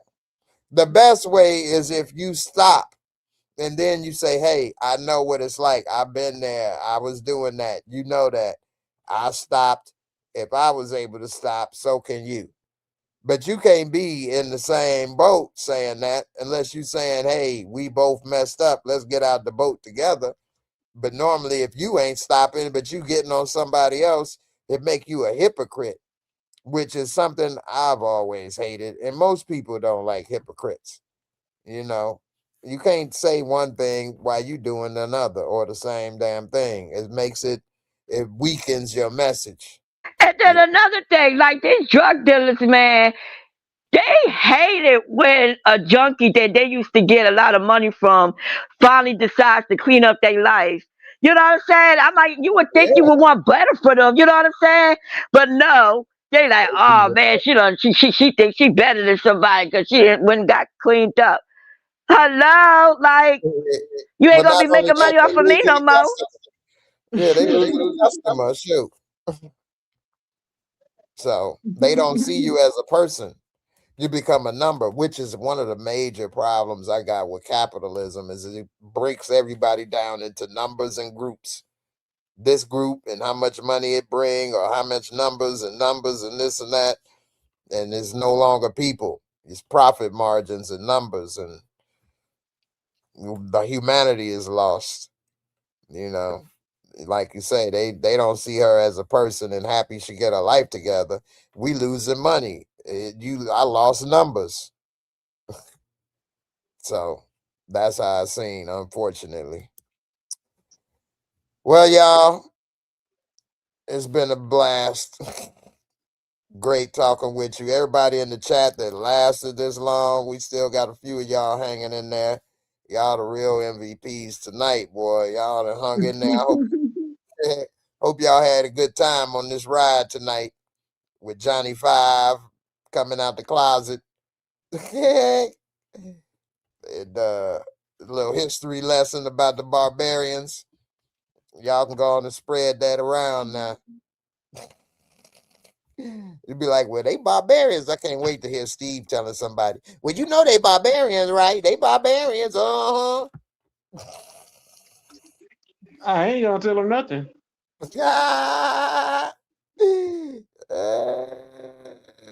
Funny, man. Because I don't want to be getting cussed out. I know. Well, that's smart because they ain't gonna want to hear that. Barbarian, well, you're a ninja. Oh no, you didn't. Because you know it's better. You have to keep it to yourself. You're right. Because they ain't gonna want to hear that. Because that's because they ain't gonna be trying to listen to that. Nah, that's why they call everybody a ninja and all that. Because the truth is, y'all the ones that was in the caves and barbarians. Anyway, I'll go on and on again. Fudgy Babe, you still there, mama? Glad to see you. I think CR probably watching Kill Tony and jokes. Yeah, I want to tell everybody goodbye and been nice chatting with everybody. And we'll be here next week at the same time, same channel, same place. I know that's right. We ain't going nowhere. Damn right, Lord willing. So we all in this together. Hey, I can't wait to show y'all my little trip. I got my little rig together right here. Let me show y'all. This is my little crip cam. The crip cam. Let me show y'all how the crip cam work. Hey, shout out to Miss 2D. She say, remember when an older person say, stop acting like a barbarian or barbaric? Now we know why. Hey, that's facts right there. You acting like a Mongo. Let me show y'all my crip cam right quick. So this is the crip cam. This is what I'm going to take to help document. So I'm going to use, I was thinking of a GoPro, but I'm going to use my phone. So how I do it with this, I can put the phone in here. See this? See, and this is me showing a product that I bought. And I'm showing you because I want to, not because it's a thing. But anyway, I put it like this. So now you see the camera, and then look at this.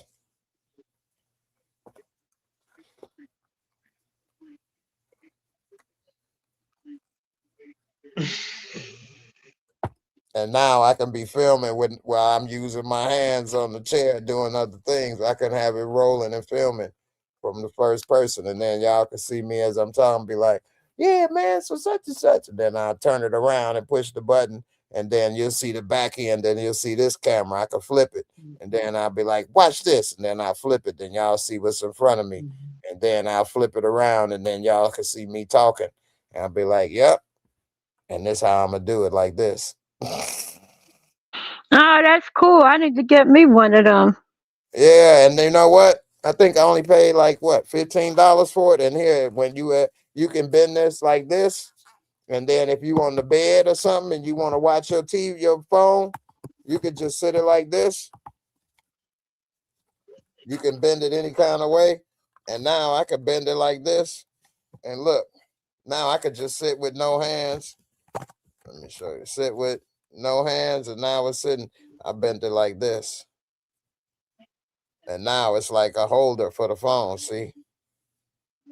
And now the phone will sit up like this, and you could just watch your phone like on your bed, or sit it on your pillow. And you can sit and watch your phone like a TV. If I'm on the plane, and even if I'm on the plane, I can put it back over my neck. That's why this got a cushion. So I can put it over my neck and say I'm on the plane and I want to watch the in-flight movie or something, and I'm tired of holding my phone. I can just sit this on, and then I can just put this on, and now I could just sit like this and watch the movie like this. And like,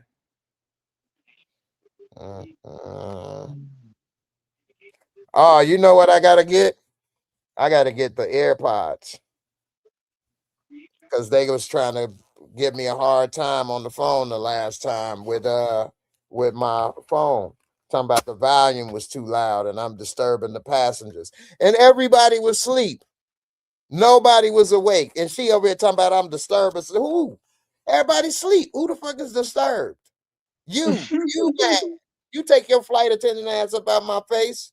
And then she talking about, are you refusing? Like trying to set me up so they could get me kicked off the plane for refusing to do something. I know, right? They just still got nothing better else to do, man. Haters, man. That's all right. I'm ready for her. I'm gonna film her ass next time they try that. You lie, bitch. Well, there you go. You see some of the stuff I gotta go through. See, I'll be seeing people when they travel and they be just holding their hand out and filming themselves and walking. I'll be like, damn, man, I wish I could do that.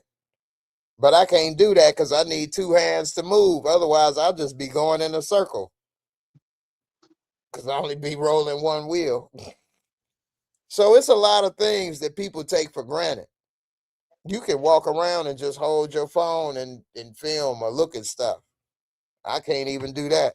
I got to get this silly ass thing and put around my neck to look like a fool. Talk about some, hey, look at this, look at that.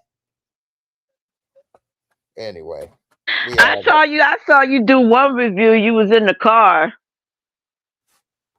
I was trying to cut it off quick. Yeah. Yeah. Well, that's because I realized it was going to be a little harder than I realized. I'm like, man, I ain't going to be able to drive and do this that easy. I don't want to crash. I need to get a camera up higher. That was low. And if I'm looking, otherwise I could have did it and just don't look at the camera. But then, like, I don't know. Maybe. We'll see. All right, y'all. Yeah, flight attendants ain't worth a damn, man. They something else. And of course, man, don't never trust them if you on a plane. I know. They were barbarian women, so they'll be trying to kick you off of there. I know. Let me stop with that barbarian stuff. Don't y'all repeat that too much, man. Steve, you got the right thing, man. They don't want to hear that history. They'd be mad. I'm a barbarian. Be pissed off at me. Yeah, I'm a barbarian. Well, you a ninja. You just a big old ninja. How you like that? Then Steve, oh no, you didn't. It'll be a fight right there. See what I mean? So yeah, man, they don't want to hear the truth. Tell them go look where the Saxons come from. All right, Steve. Let me get up out of here. Yeah. I appreciate you, brother. Peace. Yep, peace, man. Courage and Warrior. Peace, my sister. Pudgy Babe, Miss 2D, Yvonne, all y'all in the chat. Dame Dollar. I appreciate you. DeMarcus Vaughn. Appreciate you with the super chats, my brother. Y'all have a good one. And you know, Miss 2D, you funny. Yeah, they already mad. So yeah, you right. They don't need to give them an example. And that's another thing before I get out of here. I know I talk too damn much, but they having all these protests and stuff in Minnesota, and they wonder where the black folks are. We already know the game, man. You ain't gonna have us be the ones getting shot and put on watch lists and domestic terrorists and stuff. They've already played the game. We know the blueprint. It's not that black folks don't support this and that, but the Spanish, Mexican community, immigrants community, they all stay away from black folks, and they all shit on black Americans when they get here. It's not the same. You know, when my mom came to this country in the a long time ago now, in the 50s, 60s, man, they worked together. The black community, Hispanic community worked together. It was love, between each other. She married a black man. Now, you wouldn't see Hispanic community trying to marry and do all that. Everybody came and hated on the black community. Stay away, think we thugs, do this, treat us bad. I mean, so, man, we ain't about to be out there marching and getting shot, laid out. Come on, man. It's y'all turn. So, you know what I mean? All right, y'all. FBA stand down for real. Here. For real, man. We already know the blueprint, so y'all say it's yours, go for it, man. Y'all done did us so much, put the image of us so bad. Man, all y'all want is for us to be out there marching so you can have a reason to kick in our doors and take whatever little bit we do have and shoot us again and have us marching for another one of ours dead looking stupid and nothing ever gets accomplished and we don't have a specific ask. I think that's the main problem with our community is we don't have a specific ask. Every other community, they know what they want, what rights and what they asking for. And yeah, they trying reparations and stuff now, but I think that's like the biggest ask. I think we need a bunch of little asks that we need. If you want our vote, we ask for this.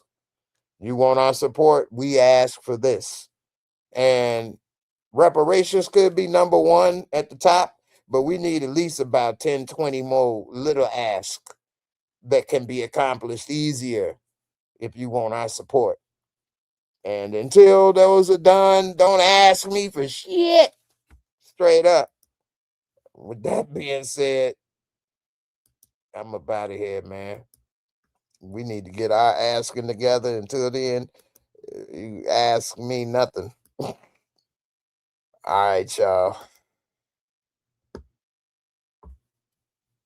Peace. Be safe. Love you all. Even the barbarians. Deuces.